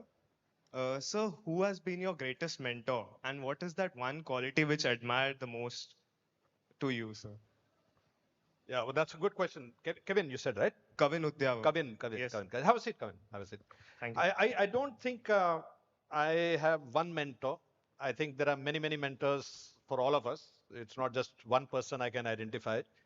And I genuinely believe that you should not make a living human being your mentor.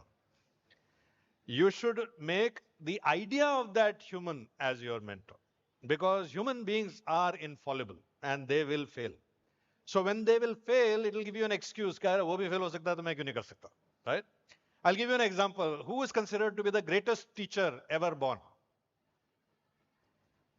According to our mythology, it's Dronacharya. Yeah, there's even an award called the Dronacharya Award, which is given to the best coach. But was he the best teacher? Because in the interest of ensuring that his student gets the gold medal, he actually ruined the sport. So in the end, he turned out to be a capitation fee teacher. That if he got more money from somebody, he would promote that one person, right? So I think the best student of Dronacharya didn't learn from Dronacharya. He learned from the idol that he made.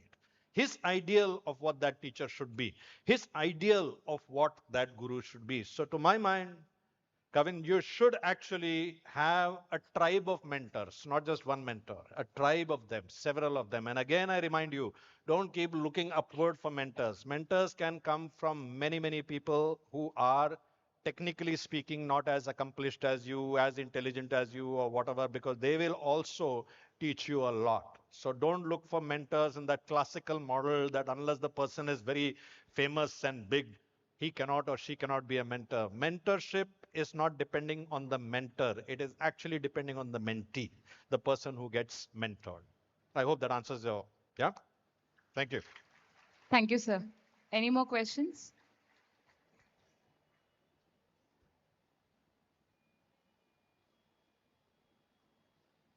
Good afternoon, sir. My name is Manix Shingare. So my question is, how should the youth handle setbacks? I don't, please have a seat, Mari. I don't think there is a different formula for youth, adolescent, adult, and I think all of us will be faced with a certain set of setbacks. It's the nature of life. I think we have to somewhere, I know it's easy to say this, okay, let me explain it to you a different way. Please have a seat. I'll explain it to you a different way. I want you to remember what could be the happiest occasion of your life. Any day that happened in the past, something very happy that happened, a great friend you found, a great teacher you found, or a great thing that happened to you. And if you go back sufficiently in history, you will find that the origin of that happiness lay in some sadness. You have this friend because something else broke up. You got this friend in a college because you didn't get admission in some other college. You are this because something else did not happen. When that something else did not happen, you were very sad about it. But if you just looked at it for a few weeks, few months, few years and traced back, you will find that this joyous occasion that you have, its origin is somewhere in sadness. Now, of course, if today, when you are sad, if I give you this gyan, you will feel like hitting me up, buddy. You'll feel like that. If somebody comes and says, oh, this too shall pass, buddy, hell, what do you know? What shit I'm going through? And of course, if you're going through tough times and you have the ability to say this too shall pass, then you have attained nirvana. Then you don't need to. But if we can remind ourselves that yes, this too shall pass, because इससे पहले भी जो हुआ था वो भी pass हो गया, उससे पहले भी जो हुआ था वो भी ठीक ठाक निकल ही आया है, and hopefully with the help of support, friends, family, my own mojo, my own self-discipline, I will get across this. Setbacks, actually, I know it's a cliche to say that, but like most cliches, there's a lot of truth in it, that setbacks are actually meant to develop your muscles of life. It's a bit like, how many of you have studied calculus in your classes in school? Calculus. How many have studied trigonometry? Okay, now let me rephrase it. I won't say how many have studied. How many attended the class? Let me put it that way.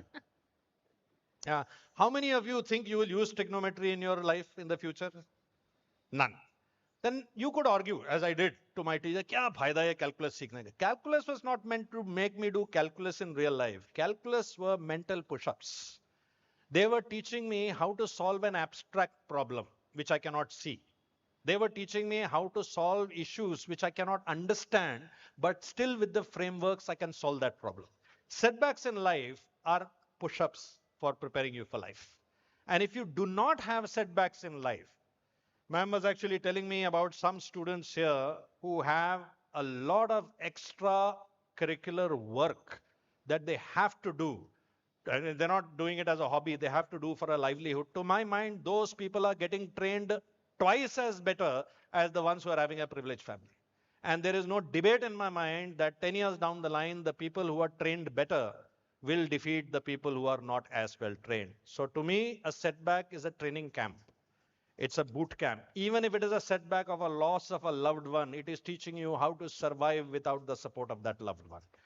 If it is a loss of something that you had aspired to and it did not happen, it is teaching you that there is something else that you are supposed to do, where it is supposed to happen. If I may just add an anecdote. In the SSB, the staff selection board, which happens, services selection board, which happens before you join the army, at the end of that 3-day, 5-day interview, all the cadets, not cadets, all the potential cadets are seated in the same room. They're all in the same hall. And the president of the board, the president of the SSB board, reads out the names of the people who did not succeed in the board, who did not make it to the board. And he reads out the names as follows. He says, Amitabh Bachchan, so-and-so year, did not make it. Shah Rukh Khan, so-and-so year, did not make it. Abdul Kalam, Dr. Abdul Kalam, on so-and-so year, did not make it, right? Now, what is he telling them? Of course, those people who did not make it will be very sad. But what he is telling them is that there is another future waiting for you. And I think that's the way you should look at a setback. Setback is universe's way of saying, ye tere liye theek nahi hai, I've got a better plan. And you should rely on that better plan. That's the way you should look at setbacks. Thank you, sir. Thank you. Thank you very much. Good afternoon, sir. I'm Daniel. So my question is, in this world of distractions, how can we stay focused? Obviously, you are not listening to me. That time also you were scrolling because I explained exactly that. Just kidding. I think like anything you want to do, you have to begin with a small step, right? पहला step शुरू करो कि मैं इतने बजे से लेकर इतने बजे तक I will not touch my phone. First practice with that, no? Because I don't have a mantra with me that if you download this app and put it on, it will stop you from distraction. It doesn't exist. The only thing that will enable you to not give in to the temptation of distraction is to not give in to the temptation of distraction. That's the only thing. So you start with little by little, and you will see how much of your life you are reclaiming back. You are getting that life back, which today is belonging to Mark Zuckerberg or Google, Apple. They are owning that part of your life. They have taken that attention away from you. So first, it's almost like asking an addict. Suppose an addict asks, sir, what is the way to give up addiction to ganja? I can't tell him start smoking charas. No, I have to tell him stop smoking. Just stop it. No, sir, bada withdrawal symptoms hota hai. No problem. You will have the symptoms for 1 hour, extend it for 2 hours. I'm not giving advice on that, okay? I'm just using it as a metaphor, okay? So you basically deny yourself because you know that this distraction is costing you. You know it's costing you. So if you realize it's costing me and you take steps towards de-addicting yourself from it, that will also develop your resolve. It will develop your internal strength. It will develop your internal muscles. That's the only way. There is no other way. There is no magic app. There is no download. There is nothing that can be given to you which will say, oh, this will help you with your distraction. It won't. Matter of fact, if you remember that story, Arjun, jab machhi ki aankh mein, machhi ki aankh ya chidiya ki aankh, depend on which version you hear. When he was asked, what do you see? What was his answer? Use the mic. Anybody? When Arjun was asked, what do you see? He didn't say eye. Eye doesn't. Eye is no answer. What was the answer? What did Arjun say? Anybody? Anybody can take the question. What did Arjun say when he was asked, "Aapko kya nazar aa raha hai?" Could you please keep the mic behind? There is a student raising. There are many students who know Arjun's answer. Come.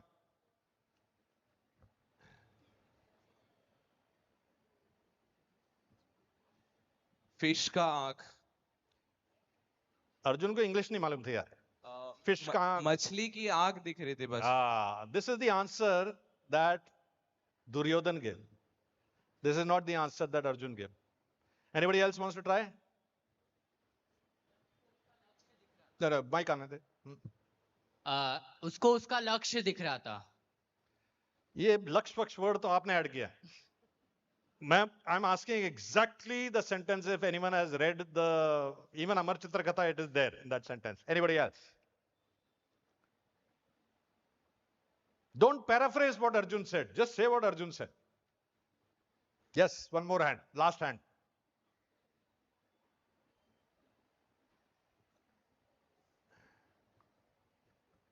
चिड़िया की आंख दिख रही थी उन्हें. You are now repackaging the same answer. That's it. Yes, last one at the back.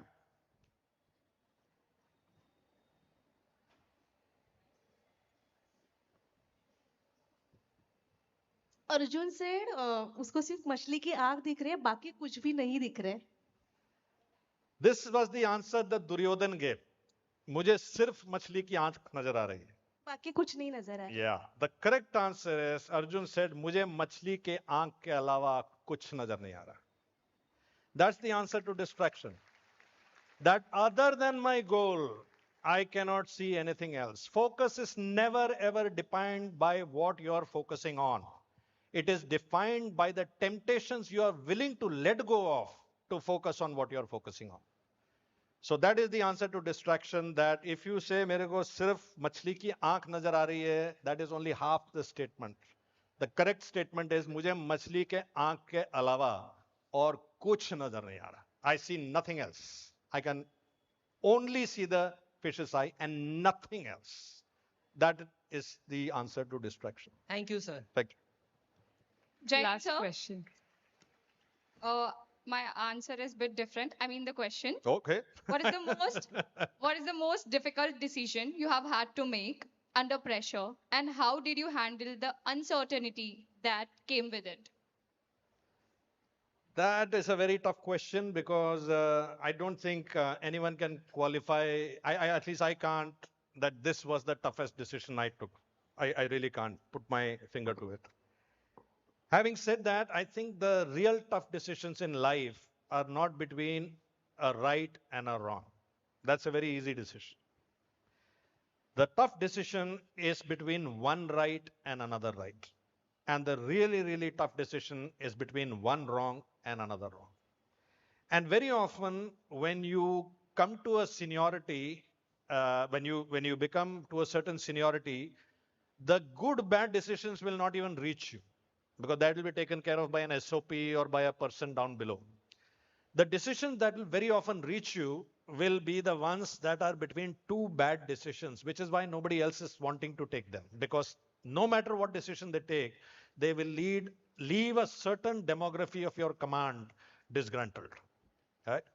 So I think any leader will constantly have to make a choice between two bad decisions. If you have to give admission to a student, you have to deny admission to 10. If you have to take a child into an orphanage, you have to deny another 10. So this decision between two bad decisions is the one that will be the toughest, and usually the ones that leaders will have to carry on that conscience for the rest of their lives.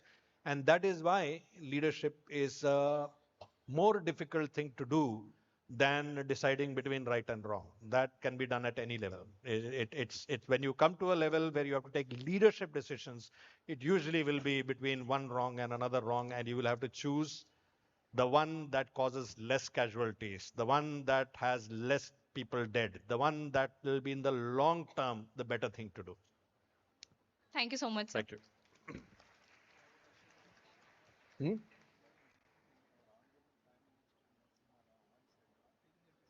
Also decision, yeah, also decision. Good afternoon, sir. Sir, as you mentioned, we should read a book in a week. So what kind of book? Autobiography or story or? Read any good book, and it's more than what kind of book. Read the first book. And once you read the first book, that first book will teach you the next one and the next one and the next one. Yeah, read a book. Yeah, exactly. Right. So ma'am has added, read a book, don't read Kindle. Now there is a deep research behind this. The reason why you should read a physical book as far as possible, is because when we are reading, our brain goes into two modes. One mode is an absorption mode, and one mode is a problem-solving mode. Now, if you're reading on an electronic device, and if you encounter a word whose meaning you do not know, your brain will immediately go from an absorption mode to a problem-solving mode, because you can just click on that word and it will show you the meaning. Yes or no? Now, even if you decide that I am not going to click on any word, you will still come to that juncture and you will have to take a decision that do I click or do I exercise the resolve that I had taken that I will not click. So your mind from an absorption mode will come to a problem solving mode. That's a bit like when you allow mud to settle in a bucket. That is famous experiment. You put a muddy water and you circulate it and you wait for about 5 minutes. After the water is settled, all the mud settles to the bottom. But if you keep shaking it up, it will never settle to the bottom. So similarly, when you are reading in a physical book, if you encounter a word whose meaning you do not know, the friction of getting up, finding a dictionary or Googling it up and bringing it back is too much. So you will work around the meaning of that word by looking at the context, that what is the word used in, and therefore you will learn that word much better because you've worked it out. You've worked out the solution. So as ma'am rightly pointed out, reading and more importantly, writing in the, not library book, but your own book, writing in that book, or if it's a library book, writing in a page that you put in that book and later on keep as a summary of that, it will be a far better absorption of that book than actually reading in electronic devices like eating fast food. It will give you the food and you will feel satiated, but it's not very healthy for you. Reading it in a old classical format is like eating home cooked food. It may not be as zingy, tasty, snappy, crispy as McDonald's, but it's definitely far, far healthier for you. Does that make sense? Thank you. Thank you so much, sir. And I'm sure, I think we will see large number of students now in the reading zone. How many of you will turn up to the next reading zone? Do we have reading zone in our college? Everybody has seen, right? So I think Principal Ma'am has done a wonderful job by opening the reading club. And we sure that by next memorial lecture, we will have many children who say, I have read 10 books at least.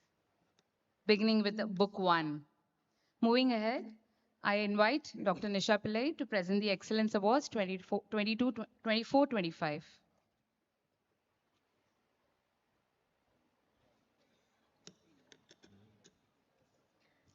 We celebrate the achievers of our institution and admiring them by presenting the Excellence Award. I request the dignitaries on the dais to do the honors.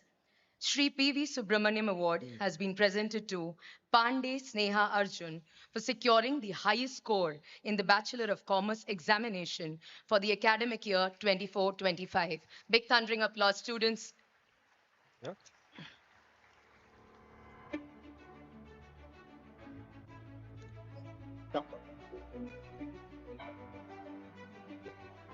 Sneha.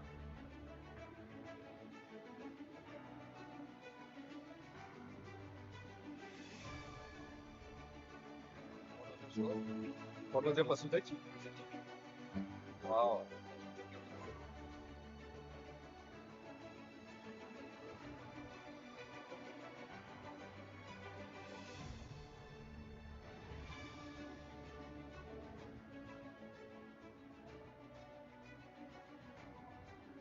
What do your parents do? What do your parents do?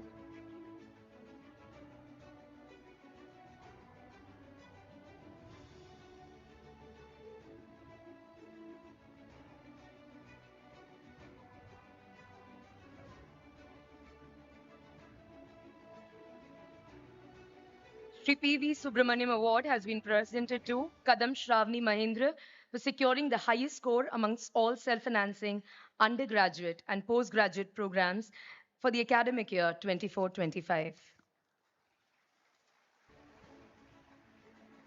There is a proud parent. As it said, on the lap of the mother, a leader is born. Big thundering applause, students.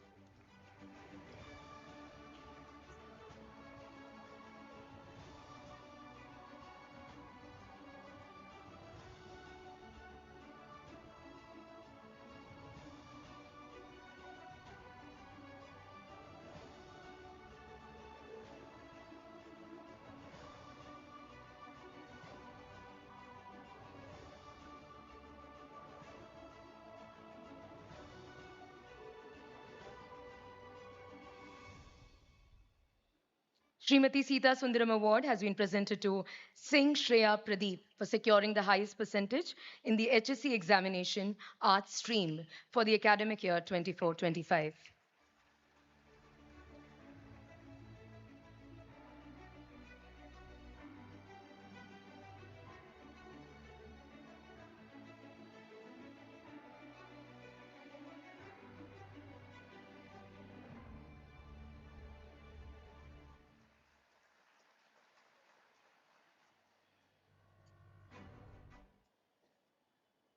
Srimati Sita Sundaram Award has been presented to Vishwakarma Karthikeyan for securing the highest percentage in the HSC examination science stream for the academic year 24-25.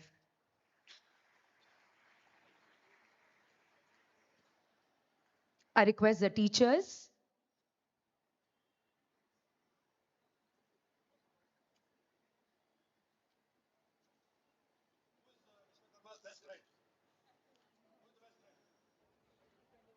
Best friend is also no, they are watching a movie. They've cut they're watching a movie together. Okay. Srimati Sita Sundaram Award has been presented to Raj Purohit Himanshi for securing the highest percentage in the HSC examination commerce stream for the academic year 24-25. There comes a proud father. Thundering applause, students. Everyone.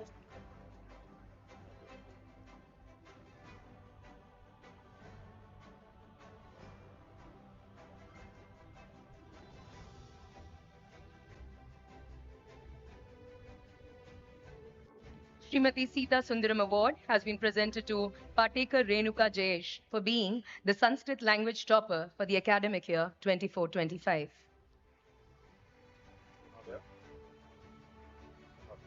Can I have the principal taking the award on behalf of the student?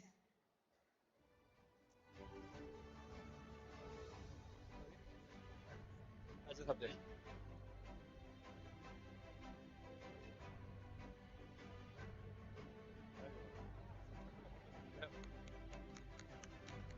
Why did the student come? Srimati Sita Sundaram Award has been presented to Shukla Amrita Shailesh for being the Sanskrit language topper for the academic year 24-25.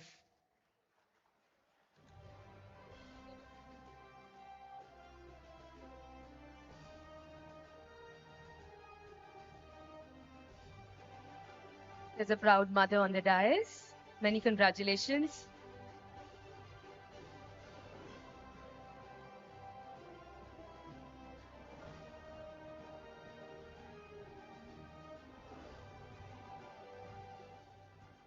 Srimati Sita Sundaram Award has been presented to Matkar Arya Shivaji for being the Sanskrit language topper for the academic year 24-25. Yeah.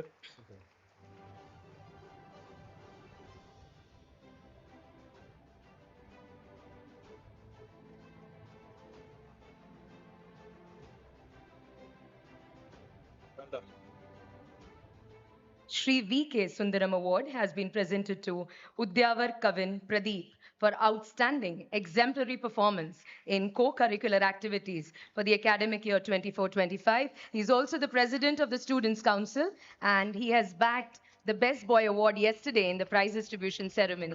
Heartiest congratulations.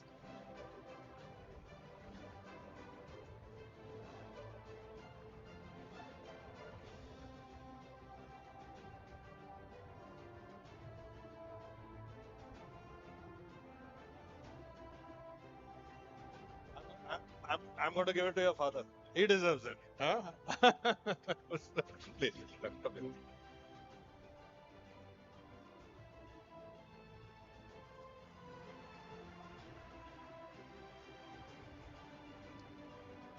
Well done. Very well done. Thank you very much. Now we continue. Thank you, sir. Thank you, ma'am.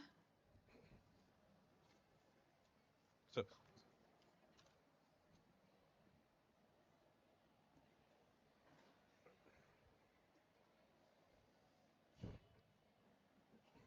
May I now invite Dr. Narayan Iyer, sir, CEO of Akshay Shakti, our own alumnus, to present his token of appreciation to our keynote speaker and also announce the launch of Akshay Sankalp, the leadership program.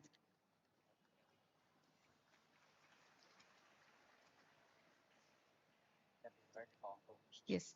I would like to also invite Mini Ma'am, the founder of Akshay Shakti, to kindly come forward.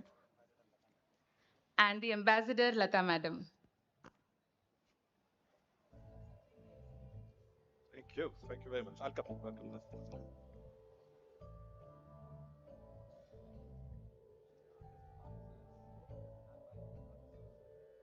Thank you.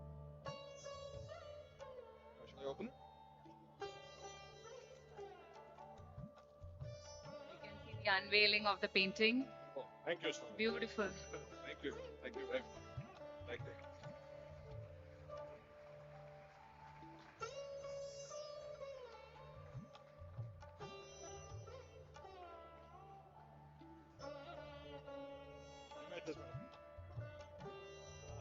Thank you. Thank you very much. Very nice. Thank you so much.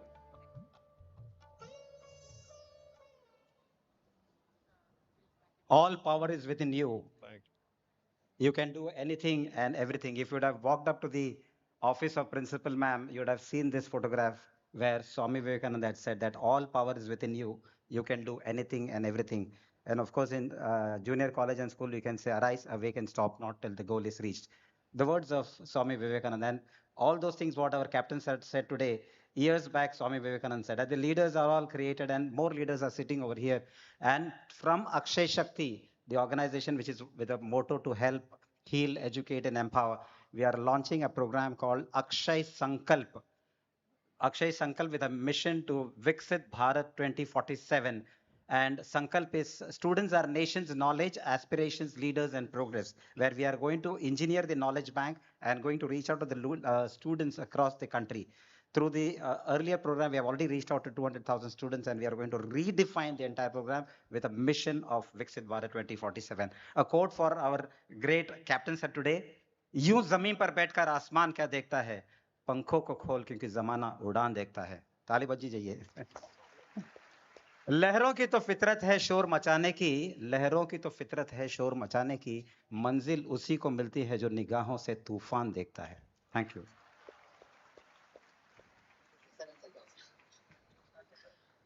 Thank you, sir. May now invite Dr. Nisha Pillai to propose the vote of thanks, followed by Vande Mataram.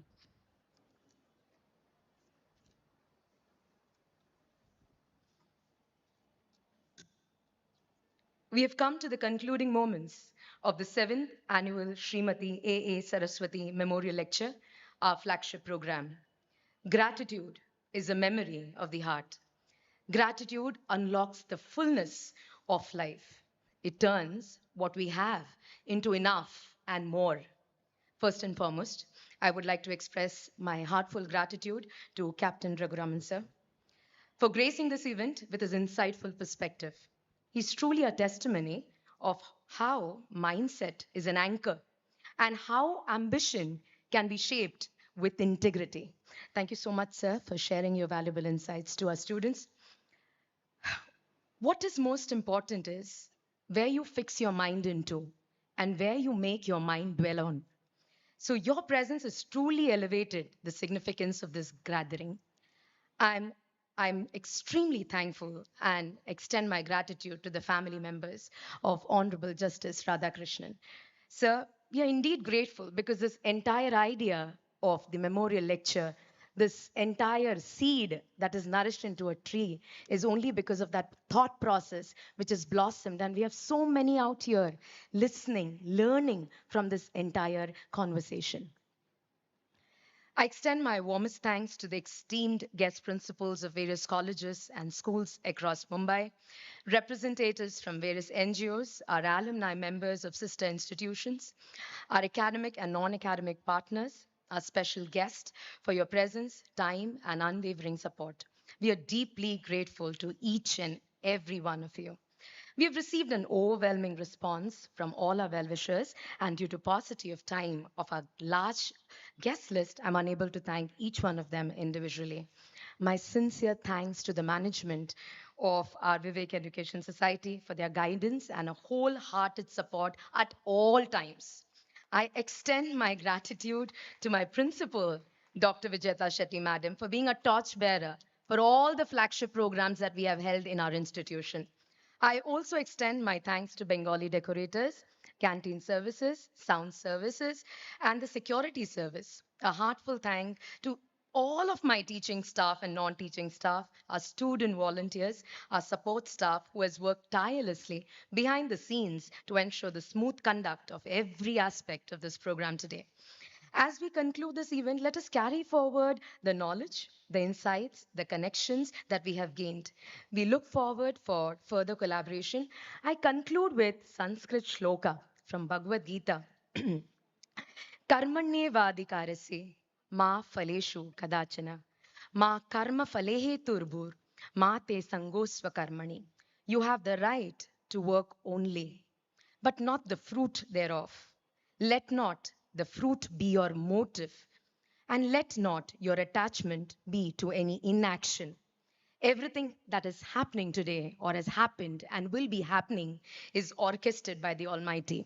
We thank Him for His presence and invite auspiciousness to the every person who lives in this universe and everyone who is seated here and also their family members. My sincere thanks to each one of you for being a part of this event. Your support and involvement have been invaluable, and we look forward to each one of you welcoming you again in our next memorial lecture. Thank you. Thanks a lot.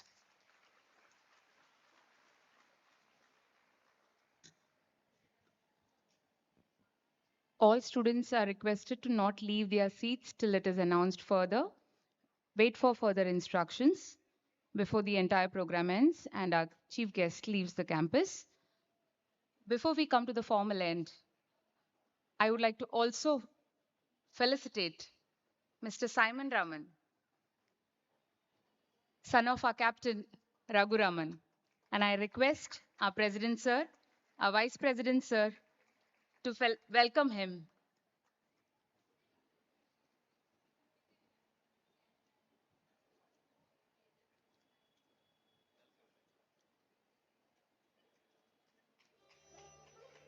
I request our principal ma'am to kindly join.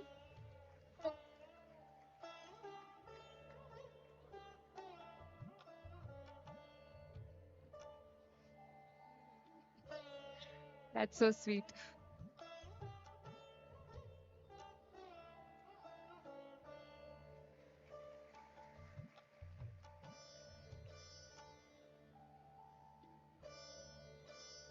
Thank you, sir.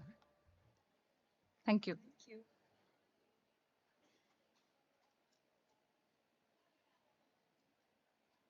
Kindly rise.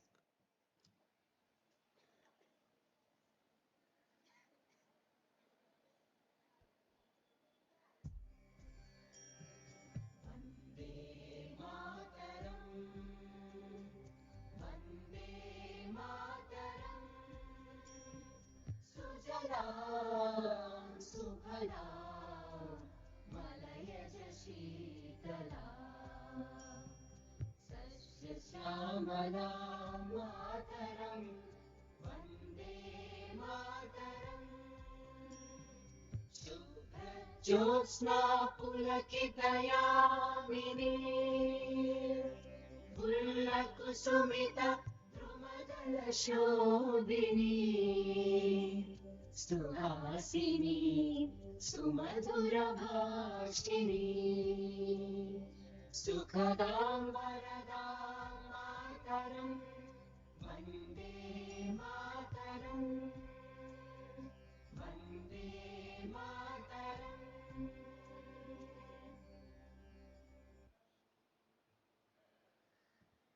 Kindly be seated. We will have an official photograph. I request all the teachers to kindly come forward. I request all the special invitees and guests to kindly be seated. We will have one common photograph with the chief guest. I request all the faculty members to kindly be quick enough to come forward near the stage.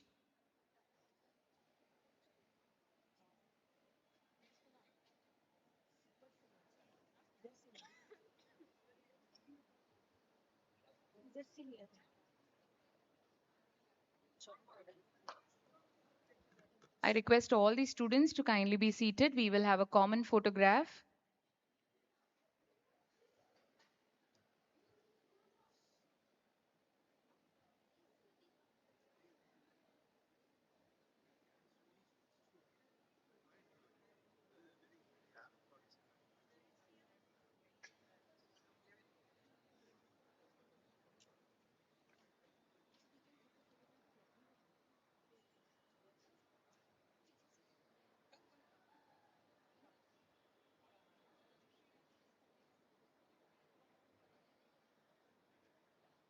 All the faculty members to be present.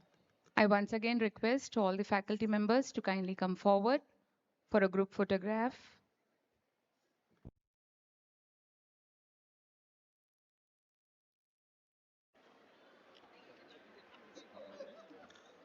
Shortly after the photograph, feedback form will be screened. You're requested to give your valuable feedback.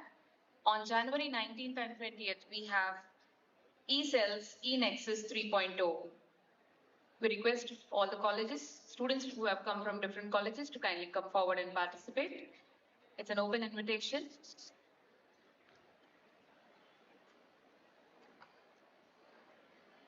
How they?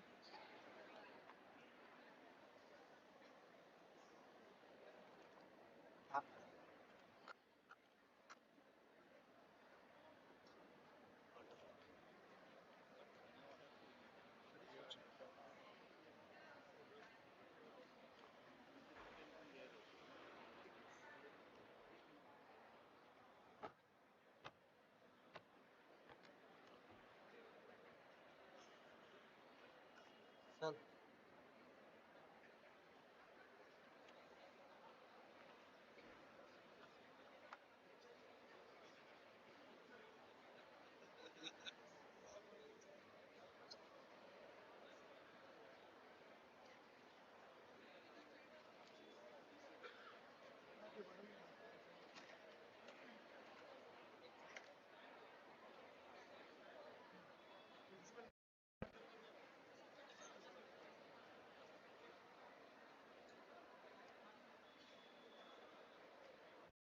Sir card नंतर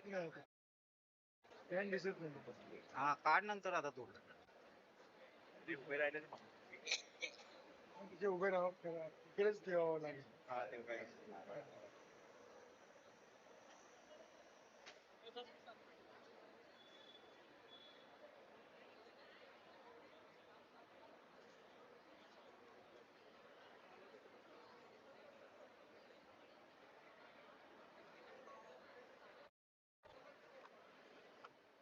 bag यावं लागेल का bag यावं लागेल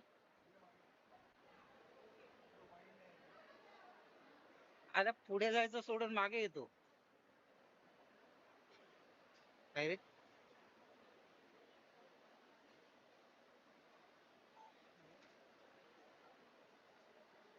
शाबास good boy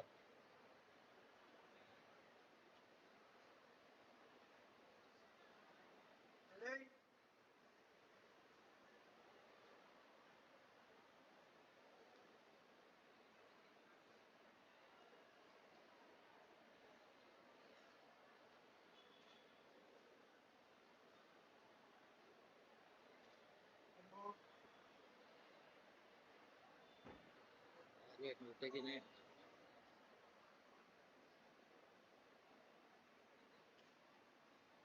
thank you